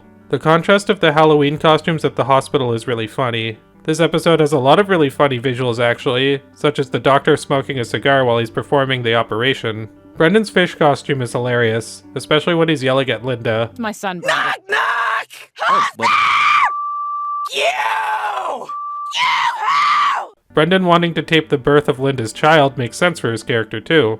I love seeing the way that his innocence gets destroyed from this. The show is really good at making yelling really funny, without it becoming too annoying. I just noticed that Coach McGurk lives on Lonely Avenue. Reminds me of the titles of places in Moral Laurel such as the Alone Fort apartment building. Another returning character, Stephanie, turns out to be the monk. That's an amazing follow-up to the last season finale. Stephanie and McGurk have fantastic chemistry, so it's great seeing them together again. It's also really dark, but really funny, whenever he has a heart attack while getting intimate with Stephanie. This is a great season finale, probably my favorite so far. It follows up on some of the story arcs from season 2 by reintroducing Stephanie and Linda, and has great dynamic between the main characters. Awesome way to wrap up the third season. This is easily the best season so far in my opinion. The characters and comedy here are on point, and the show overall feels much more confident in its comedy than it did before. I like how it touches on the kids becoming more vulgar and performing more movie parodies as part of their development. Even though there aren't as many serialized elements as there were in season 2, the show does reintroduce a lot of the side characters from the first 2 seasons in new and interesting ways. Characters such as Walter, Perry, Fenton, Jr., and even Melissa are given a lot more time to shine than they did in the previous seasons. Home Movies so far has gotten better with every passing season, so let's jump into its 4th and final season to see if that trend continues. The kids go on an excursion for a week to a performance arts camp. Meanwhile, Coach McGurk unwittingly joins a cult called the Crywalkers on his own camping excursion. This isn't the first time that Home Movies made a camping episode. The season 1 episode Yoko featured the kids camping with Coach McGurk. Despite this, camp feels wholly original. This is another episode I remember as being a standout episode of the show, and upon revisiting it, it more than lived up to my expectations. This episode is one great scene after another filled with sharp dialogue, amazing songs, great character moments, and beautiful visuals. One of the more notable things about this episode is that it features John Flansburgh and John Linnell from They Might Be Giants as guest stars, playing the camp counselors Mike and McGill. Prior to watching this episode as a kid, I had never heard of They Might Be Giants. Much like how Moral Oral introduced me to the Mountain Goats, Home Movies made me a fan of They Might Be Giants. Their guest appearance in this episode might be one of the best guest appearances in any show ever, and I'm not exaggerating. The songs they sing, like Taste the Fame, Camp Campingston Falls, Welcome to Hell, and Rabbit Troop Sucks, are hilarious and elevate this already incredible episode to new heights. They also have great chemistry with the kids even when they're not singing. This really makes me wish They Might Be Giants had their own animated series. Get on that, Adult Swim. As great as Flansburgh and Linnell are, they thankfully don't overshadow the main characters who also get a lot of great moments. I like how Brendon plans to come out of his shell like an underdog in a camp movie. That really makes sense for his character, and the fact they end up being hated by both camp instructors and the other campers make it a really funny diversion of that trope. Melissa being afraid of swimming is a great character arc for her in this episode. Seeing her being so paranoid instead of her usual rational self feels so out of character for her, but in a natural way. The way that arc wraps up with Melissa saving Coach McGurk from drowning was a really clever way to bring the two storylines together. Speaking of which, the Crywalkers chasing down Coach McGurk, or as they call him, Cloud Chaser, in order to hug him, is an amazingly absurd plot. The scenes with Coach McGurk losing his mind in the woods are hilarious and really well animated. In fact, all of the outdoor shots in this episode have really great atmosphere. McGurk has a lot of great lines in general in this episode. Even the minor characters such as the advanced screenwriting instructor and the acting counselor lady are amazing. I love how they run their camp like dictators. The way the bad experiences keep piling and weighing down on Brendon, Jason, and Melissa is great. I've discussed this before, but I always find characters are at their funniest when they're pushed to their breaking point, and this episode is full of that. Goes to show the best comedy often really does come from misery. One episode into season 4, and it's already the best episode of the series up until this point. The characters have great chemistry, the plots with both the kids and Coach McGurk are great, the music is fantastic, the guest stars are utilized to their best ability, the camp counselors are awesome, the character arcs are hilarious, and the episode is visually stunning. Absolute home run and one of the best episodes of any Adult Swim show that's ever aired.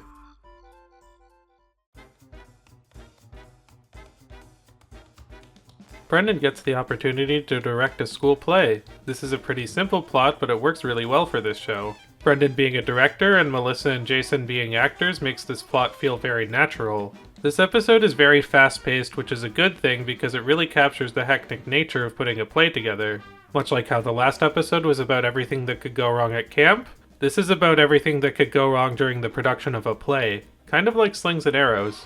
I like how this episode gives a lot of time for the characters to bounce off of each other. The audition scenes are short, but they're really funny, especially Fenton, Walter, and Perry's auditions. I love the scene at the beginning where Brendon goads Coach McGurk into acting in the play. Melissa being allergic to kiwis makes for some really funny scenes too.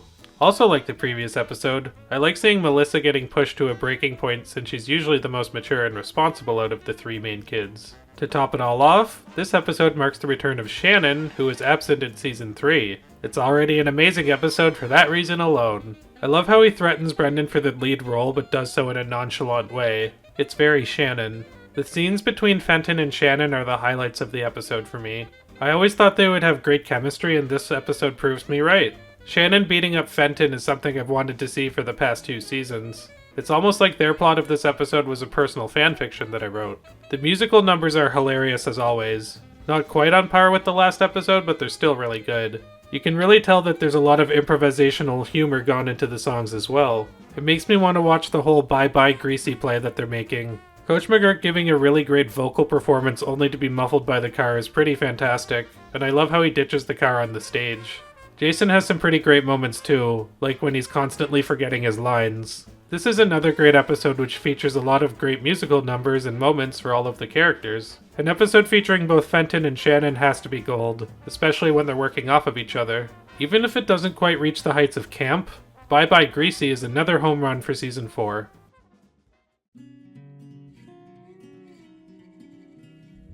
Fenton once again joins Brendon, Jason, and Melissa in making their home movies. Meanwhile, Coach McGurk goes to the gym to get massive pecs after lifting for 3 to 5 hours a day, and Paula dates a man named Simon. Another Fenton episode already. Such a treat, and this is one of the better Fenton episodes. Watching him overtake the production of the movie that they're making is really funny and totally in character for him. Brendon always tries to be civil with Fenton, but Fenton never seems to pick up on Brendon's hints that he's ruining their movie. I love how ever since his first appearance, he keeps calling the home movies video films and calls Brendon Bren. Fenton is a textbook example of how to make a character who is whiny and annoying, but really likable due to how funny he is. Fenton's scene where he has a tantrum at Brendon for firing him is probably the funniest part of the episode. Walter, Perry, and Jr.'s auditions that follow Fenton's firing are great as well. Openings to the episodes this season have been much more cinematic, such as this one where they parody 1,000 Leagues Under the Sea. It makes me wonder how many different costumes that the characters have throughout the series, and what the show's animation budget was spent on the costumes alone. It might be worth noting that this is technically the first episode in which they've made their home movies this season. Simon, the man who Paula was dating, is a really funny character. Whenever Paula tries to break up with him, he has an emotional breakdown, which guilts Paula into staying with him. The plot is a little bit repetitive, but it does have a lot of great moments due to Simon's mental state. He's another one of those hilarious, pathetic characters like many of the other adults in this show. I even like the parallel with Paula trying to get rid of Simon and Brendon trying to get rid of Fenton. It's always nice seeing Paula having a bigger role again after the first 2 episodes of this season barely featured her. This is a great episode about not trying to be rude to people who are causing you misery in life. I actually really like how in the end, neither Brendon nor Paula can really bring themselves to cut ties with Simon or Fenton. The Coach McGurk plotline is a little bit less thematically connected, but it's still a pretty funny running joke in this episode. The scenes where his pecs explode is really dumb but funny. The Septipus song is fantastic too. Another really solid episode in Season 4.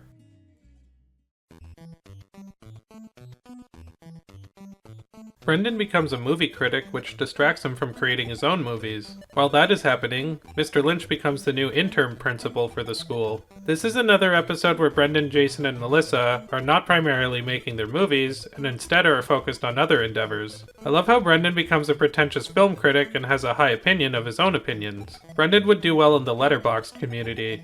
I also like how Melissa and Jason are criticizing the movie that they're making throughout this episode and the last one. They're getting more cynical toward their own work, which is an important stage of their growth in Season 4. It's really funny how Brendon gets easily offended when Melissa and Jason criticize him, while at the same time being really cynical critic himself. Yet another parallel to draw between this episode and modern internet culture. Also in this episode is a lot more great chemistry between Coach McGurk and Mr. Lynch, with the former manipulating the latter to do what he wants because he thinks that they're friends. Coach McGurk is acting entitled much like Brendon, but for different reasons. This is also an episode where Mr. Lynch gets way into playing a role again, this time as principal, which always leads to great comedy. Also, small note, but I love the short shot of Shannon desecrating Mr. Lynch's office. Even when only getting 5 seconds in an episode, Shannon is amazing. The small details in the visuals and dialogue are what propels home movies into greatness. I love how Coach McGurk berates Brendon and Melissa for not taking the soccer game seriously before joining in on their conversation. The argument that Brendon and Melissa have over saying www before a website's name is another way that this show feels dated, but in a good way. Speaking of visuals, the way the background slowly dims as the day turns into night is a really nice touch. The nighttime scenes are really moody and amazing. It blows my mind that this show sometimes gets criticized for having poor animation. Obviously, those who say that home movies looks bad haven't seen the later seasons. Once again, this is another great episode with a lot of great chemistry among the main characters. Brendon being pretentious, Lynch getting way into his role, McGurk fucking with Lynch, and Jason and Melissa giving Brendon shit is all hilarious. I'm kind of hoping the show will slip up and give us a legitimately bad episode so that I don't sound like a broken record, but so far, that hasn't happened, and likely isn't going to. The quality of home movies really is that consistently awesome.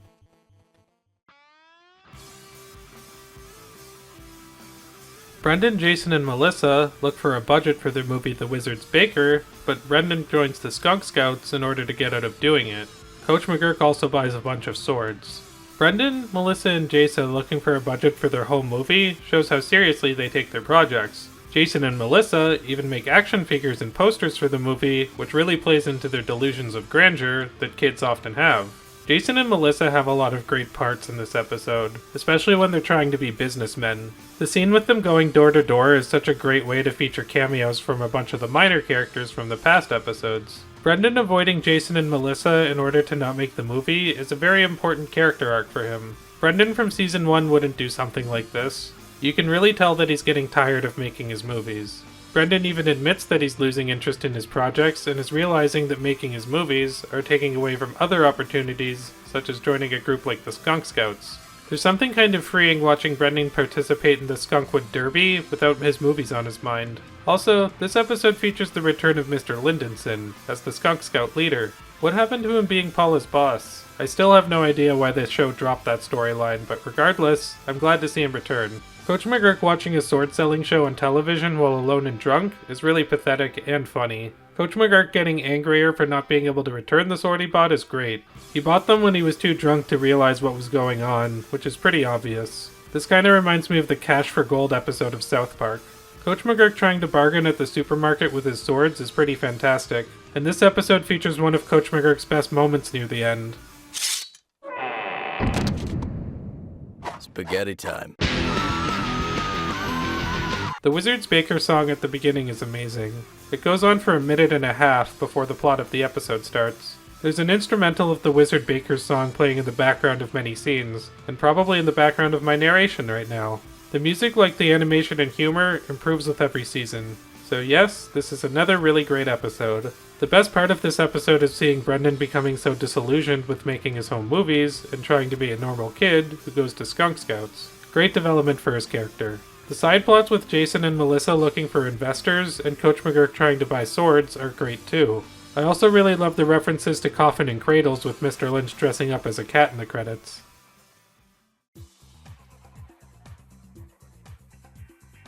Brendon, Jason, and Melissa attempt to get their movies accepted at their local video rental store by entering a film festival hosted by the store owner. While that's happening, Paula gets a new haircut and Coach McGurk flirts with a roller skate waitress. The fact that this episode revolves around a video store once again makes it feel dated in a good way. I really love the way this show time capsules the early 2000s. This episode features a lot more vignettes from the kids' home movies. I missed that in previous episodes this season. Paula and Coach McGurk realize how horrible the kids' movies are, which is a pretty funny but sad realization. Still, Brendon's version of jury duty is probably better than Pauly Shore's. One of the funnier reoccurring characters in this episode is a homeless man who sits outside of a cafe busking for money. The scene where Jason, Melissa, and Brendon attempt to compete to get the homeless man to sing about them is really funny. I love how he sings a song to make fun of McGurk for taking his $20 back after thinking it was a $1 bill. Also, Coach McGurk accidentally giving the homeless man a $20 bill instead of a $1 bill is exactly how I feel whenever I go to America.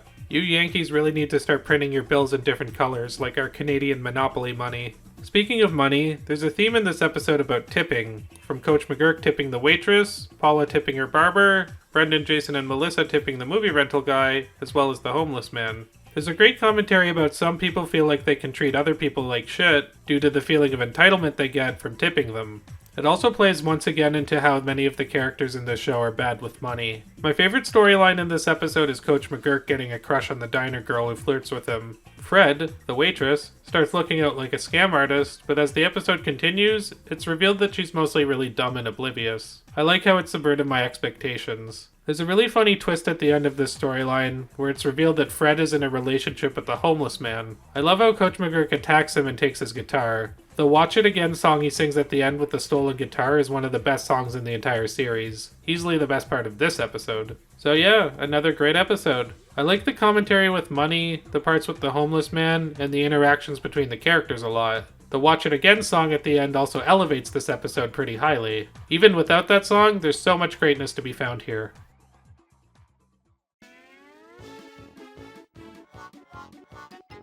Brendon, Melissa, and Jason make a movie featuring a bunch of swearing. They show it to all of their classmates, which causes Paula to get in trouble with everyone's parents. Meanwhile, Coach McGurk joins a journal writing class with Eric, and Melissa moves in with Brendon after she finds out that Eric has been seeing women. This episode finally addresses the fact that the kids have been swearing a lot more frequently in seasons 3 and 4. Walter and Perry using a curse jar only for them to want to swear more as a result is great. I'd like to see an uncensored version of this episode. Paula trying to censor the kids' movies might be a subtle jab at the MPAA or the FCC, depending on how you want to look at it. The ending of this episode is great, where Brendon splices a scene of 2 dogs having sex into the censored version of his movie. There's a brief shot of it before the end credits, which reminds me of the penis spliced into the end of Fight Club. In other news, Eric finally gets a plot again in this episode, which is always great to see. Eric and Coach McGurk have great chemistry because they're such opposites. This is one of the first episodes where we see Eric getting really annoyed with both McGurk and Melissa. I like how Melissa is the problem for both Brendon and Eric in this episode, since she usually isn't the one instigating the issues for the other characters. It's also interesting to see conflict between Melissa and Eric finally. It feels like they haven't had much to do with each other on screen since season 1. This is an episode that really highlights Melissa's insecurities, which is always great. This episode really excels because it focuses on the dynamics of the characters, addresses the more adult-oriented content of later home movies episodes, and of course, features Eric in a bigger role. There are so many plot lines going on in this episode, but it juggles them very well, and it leads to hilarious moments. Everyone who has a big role in this episode shines.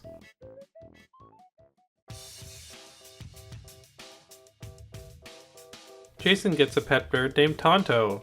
After that, Brendon, Melissa, and Jason find a dog and share the task of taking care of it. Brendon names the dog Honkey Magoo, Jason names it Tonto, like his bird, and Melissa names it Mr. Pickles. Is that last one a possible foreshadowing for a later Adult Swim show about a dog? Probably not, but it's a pretty funny coincidence. The setup for this episode reminds me of Brendon Gets Rabies from season 1, except the plot goes in a much different direction. I'd say that this is a much better version of the earlier episode. The biggest similarity is how this episode once again points out Brendon's irresponsibility when it comes to looking after animals, such as when Honkey Magoo chases Mr. Lynch's cats out of his apartment. Mr. Lynch becoming extremely emotionally distraught in the class the next day is hysterical. I actually get pretty stressed out watching a lot of these scenes, which is a good thing because it puts me in the shoes of the characters. Brendon's story is the best part of this episode, as he tries to prove himself responsible.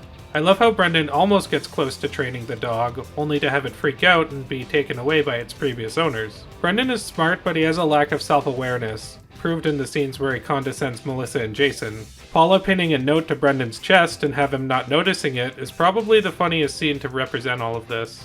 There are a lot of poop jokes in this episode, which is a little different for this show, but it's welcome. The bird poop on the opening title card was a nice touch. I love Jason's unwilling relationship with Tonto. Them trying to make a home movie with the dog and the bird distracting them is hilarious. Jason constantly asking Taco to talk, only for it to happen at the end and annoy him, is a great twist. This is a really good episode that taps into themes and plots of older episodes, but does so in a new and interesting way, while even improving on a lot of those previous episodes. I really like the theme of pet responsibility and examining how all the different kids react to it. There's a lot of scatological humor, which is different for home movies, but it is funny. Also, I'm happy Mr. Lynch got his cats back in the end.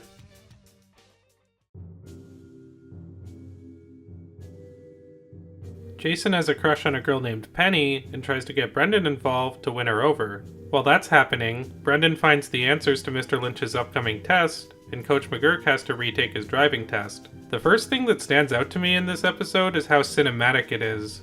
I love the different camera angles and tilted shots they use, even though I'm not sure if it's referencing a movie or not. The spirals when Brendon is panicking do remind me of Vertigo, so there's that. I love seeing Walter, Perry, and Junior blackmail Brendon after finding out he cheated on the test, since they are normally three pretty innocent characters. The music when Walter, Perry, and Junior are manipulating Brendon is great too. I also really like how the characters go back to the same coffee shop as seen in previous episodes. It makes the town that they've been living in since season 1 feel more alive. Jason asking Brendon a bunch of rapid-fire questions and him responding, "I don't know," is pretty hilarious. I love how Jason gets Penny to like Brendon by accident. Another funny thing is how Brendon says "oh lordy" over and over again in this episode. Reminds me of a kid who repeats something he's recently heard over and over again, which is hilarious and true to childhood. Coach McGurk getting in trouble with the law is always fun. The driver's test instructor is the same man as the lifeguard instructor. I'm really happy about that since he and McGurk have great chemistry together. I also like the sort of improv routine they have with the imaginary road test. Melissa helping Coach McGurk cheat on the driver's test after feeling left out of Brendon's scheme is pretty funny. Melissa is really bad at cheating, which makes sense since she's used to doing things straight. I love Brendon's Woody Allen impression when they're making the movie. I also really like the parallels between them arguing about cheating in the movie and what's going on in reality. The theme of cheating kind of reminds me of the season 3 episode My Cheating Heart. Much like how the previous episode improved on the themes found in Brendon Gets Rabies, this episode improves on the themes of My Cheating Heart. This is a fantastic episode. The overlapping cheating plots, the paranoia the characters feel, the incredibly strong visuals and music, and the use of characters like Junior, Walter, Perry, and the driving test instructor are great. I love the paranoia that Melissa feels, which mirrors Brendon's paranoia. Great way to bring the themes of those two stories together. This episode also really does have a lot of funny moments, especially with Jason, who basically steals the show. Mr. Lynch gets some great lines as well, such as when he says the episode's title, "Those bitches tried to cheat me." I think that this is Mr. Lynch's final appearance in the series. Good send-off for him and a really amazing episode.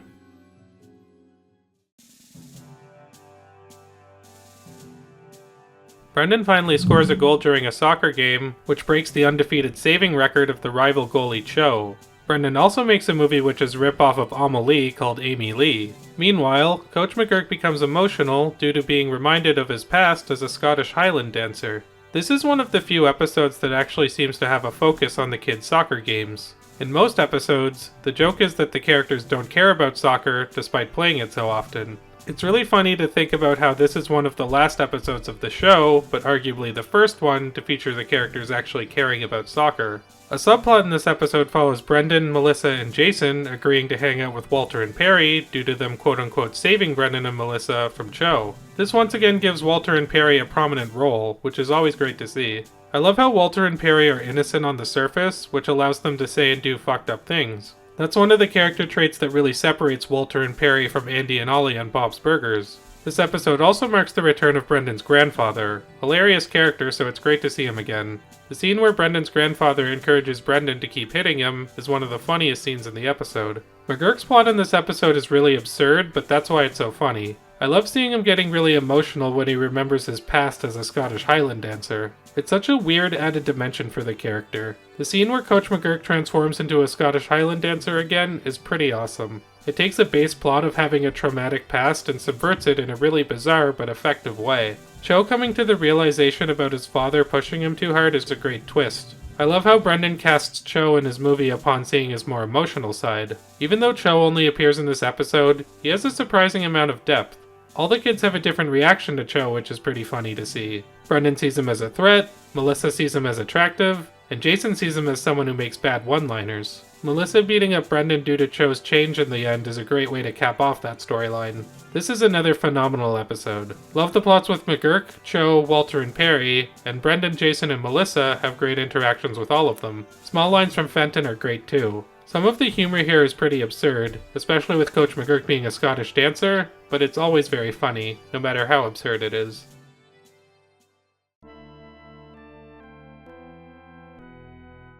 Brendon twists his knee and gets put into a cast. While recovering, he believes he witnessed a murder next door. Meanwhile, Coach McGurk goes to bartending school. This episode is a Rear Window parody, another of the few movie references I got as a kid. It's a great subversion to the actual Rear Window plot, because Brendon is actually becoming stir-crazy, whereas in Rear Window, everyone only thought the main character was crazy. Once again, it's great seeing these characters hit a breaking point. It really reminds me of the Simpsons episode Bart of Darkness, wherein Bart is paranoid that Flanders killed his wife. Of course, that makes sense since they're both Rear Window parodies, with the twist being that the main character is extremely paranoid. John Benjamin plays the neighbor Raymond Burley, who is really funny. Love the death puns in his speech as well as the stupid accent. It kind of reminds me when Archer does a shitty accent to throw people off or make fun of Woodhouse. The ventriloquist ending is kind of weird, but it is pretty funny. When Raymond is using the puppet, it sounds like John Benjamin as Walter. Or Perry. I forget which one he plays. Speaking of John Benjamin, Coach McGurk attending bartending school has some really funny moments. I love seeing him getting drunk off of his own drinks and practicing his skills on a blow-up doll. Coach McGurk bartending at Raymond and Paula's dinner is a great way to connect those two stories. Raymond and Coach McGurk talking to each other is really funny because it's obviously John Benjamin having a conversation with himself. I'd say this is a pretty good episode even if it's not the best of the season. John Benjamin really shines as Raymond Burley as well as Jason and Coach McGurk as always. The episode's conclusion to its two storylines isn't really that satisfying though. I do have to say I preferred the Simpsons episode Bart of Darkness to this Rear Window parody. But still, this has some very funny moments nonetheless.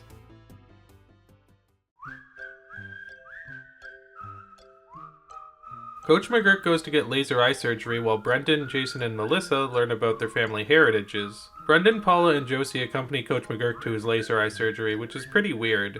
You know, I never really thought about it, but Coach McGurk points out how weird it is that Josie wears glasses. To be honest, Josie is a pretty weak character who I keep forgetting exists. Doesn't leave the same impact as other baby characters like Maggie Simpson, for example. The laser eye surgery video is pretty funny, and it uses much different animation and character designs from the rest of the series. Coach McGurk getting really drugged up and giggling at them is really funny too. Great opening scene. As the title of the episode suggests, Coach McGurk becomes blind after the surgery. It's pretty funny seeing him being taken care of by Brendon and Paula. The kids believe that Coach McGurk is psychic due to him predicting that the chocolate milk at school will be bad, which Coach McGurk takes advantage of by becoming a fake psychic. Actually, calling a psychic a fake psychic might be a little bit redundant, but I digress. Coach McGurk continuing his fraud after he regains his sight and roping Brendon into the scam is pretty hilarious too. I also like how it turns out to be a parody of the television psychics who are doing it for money. The way he changes his shtick into channeling celebrities is great. Perhaps Coach McGurk was the original J Station. The family tree plotline is actually pretty interesting, especially from Melissa's perspective, since this episode finally touches upon Melissa's mother. It shows how an assignment like this could be really mentally taxing for kids who have bad relationships or experiences with their parents. I love the musical opera that the kids are making in this episode. I think it's referencing The Who's Tommy with the title Timmy. The movie also features some Dwayne songs, which is really great since Dwayne has been absent for most of this season.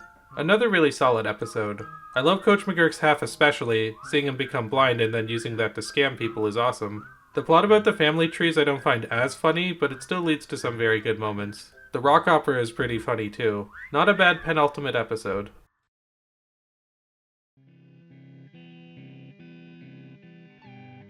Now we get to the series finale. Brendon, Jason, and Melissa watch their very first movie and realize they never finished the ending, leading them to finally complete it. They also get Walter, Perry, Fenton, and Junior to act as a focus group for their movies. Meanwhile, Coach McGurk builds a grill for the Smalls. The plot of Coach McGurk making a grill could be implying that Coach McGurk does indeed take the role of Brendon's father after the series. I love when Jason and Melissa ask if Coach McGurk is going to be Brendon's dad. It makes sense since Coach McGurk has been at Brendon's house an awful lot. I also like how this kind of relates back to the very first episode where Coach McGurk went on a date with Paula. It's left open if they get together afterwards, which I really like. The scene with the grill blowing up is a funny way of concluding that part of the story. Another plot of this episode deals with Melissa putting on too much makeup in order to look more feminine and grown up. It does make sense since her character doesn't really have a strong female role model in her life. Melissa becoming freakier to look at throughout the episode is pretty funny. I also love how Paula attempts to have a heart-to-heart about her, only for Melissa to get the upper hand when she asks about Paula's dating life. Fenton, Walter, Perry, and Junior are hilarious as the focus group for Brendon's movies. Great seeing a bunch of side characters come back for the series finale. They all have really great moments. Walter and Perry's Peanuts dance is really adorable, and I love Fenton freaking out at Brendon when demanding to see his ending for Easy Trikers. It also is interesting to see the reason Melissa, Brendon, and Jason reflect on the quality of their own movies is because of this focus group. Probably the best scene in the episode, with the exception of the final shot, is when Brendon, Melissa, and Jason sit down and realize their home movies aren't as good as they thought they were. They've always had such a high opinion of their work and by extension themselves due to making their movies, so this is a really humbling moment. The final shot with Brendon's camera breaking is a beautiful symbolic way to end the series. I remember almost crying when I saw that ending for the first time. It's extremely elevated by the song Brendon's Camera, which was once used in the Season 3 episode Guitarmaggedon. Such a moving song and it really works for this episode. This is a big statement to make, but out of all of the television shows I've seen from beginning to end, I personally believe Home Movies has the second best ending out of any TV show I've ever watched. Number 1 goes to Blackadder Goes Forth, which maybe I'll talk about another day. This episode, in a very subtle way, shows huge development for all the characters, which is what makes it so great and a fitting cap-off for the series. It's the definition of bittersweet. It's sad that this chapter of Brendon, Jason, and Melissa's lives are over, but it's a wonderful way to show that they no longer need to lean on their home movies to express themselves. So beautiful yet sad at the same time to see that the kids are growing up. This show was but a small window into one stage of their lives. It's kind of bright and hopeful, and at the same time very harsh and real, making for the perfect blend of emotions. If you couldn't tell already, this is easily one of the best episodes of the series due to its emotional resonance. I won't say it's the overall best episode of the series, because the last 5 minutes are what really elevates it into masterpiece territory. The rest of the episode is awesome too, but the ending is what really makes it hit so hard. Instead, I'll say it's the second best episode of the series. That seems fair. Season 4 really is the best season in my opinion, especially the first few episodes and the final episode. Much like every other season, it's an improvement over what came before it, and I love seeing the way the characters have subtly developed over the course of the show. It's hilarious and at times even down to earth and touching. As much as I would have loved to see a season 5, I can't imagine anything topping this season. Then again, I said the same thing about seasons 2 and 3 when I watched them, so who knows. Anyway, before I sign off, it's time to get into my overall rankings of these episodes as a whole, starting from my least favorite and topping it off with my favorite. Without further ado, here we go. Number 52, Brendon Gets Rabies. Number 51, Law and Border. Number 50, Life Through a Fisheye Lens. Number 49, I Don't Do Well in Parent-Teacher Conferences. Number 48, Business and Pleasure. Number 47, Method of Acting. Number 46, Get Away From My Mom. Number 45, Identifying a Body. Number 44, My Cheatin Heart. Number 43, Director's Cut. Number 42, The Wedding. Number 41, Therapy. Number 40, Hiatus. Number 39, Marbles and Mortgages. Number 38, Time to Pay the Price. Number 37, Definite Possible Murder. Number 36, Yoko. Number 35, Pizza Club. Number 34, Bad Influences. Number 33, Temporary Blindness. Number 32, Stowaway. Number 31, Class Trip. Number 30, Broken Dreams. Number 29, Psychodelicate. Number 28, Storm Warning. Number 27, The Wizard's Baker. Number 26, Dad. Number 25, Guitarmaggedon. Number 24, Coffins and Cradles. Number 23, Improving Your Life Through Improv. Number 22, Four's Company. Number 21, Everyone's Entitled to My Opinion. Number 20, It Was Supposed to Be Funny. Number 19, Honkey Magoo. Number 18, Curses. Number 17, Writer's Block. Number 16, Impressions. Number 15, Breaking Up Is Hard to Do. Number 14, Those Bitches Tried to Cheat Me. Number 13, The Adventures of Cho and Amy Lee. Number 12, The Heart Smashers.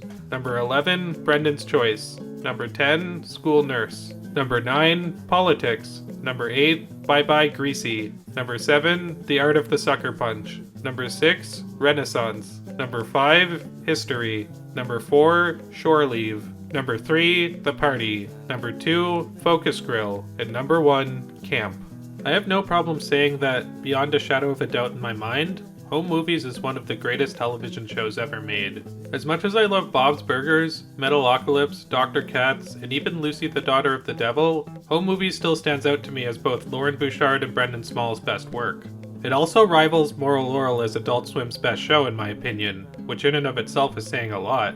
Even Moral Laurel I felt had a weak episode or two, but Home Movies had a flawless track record. There were no truly bad episodes of this show, which is pretty impressive for any series which ran for multiple seasons. Do I think Home Movies is better than Moral Laurel? Hard to say, maybe it's a tie. I like them both for different reasons. Whenever somebody asks me what my favorite television show is, my mind always either goes to Home Movies, Moral Laurel, or Slings and Arrows. I'm really glad I've been able to cover all three shows on my channel this year. Home Movies brings me back to my childhood, not only because I watched it as a kid, but because the stories and characters are so relatable for around that time. It also helps that, like I've brought up, this show is a low-key time capsule into early 2000s technology, both in terms of its animation and the equipment it's referencing. Both Brendon and Coach McGurk stand out to me as two of my favorite characters ever, and the rest of the cast is amazing too.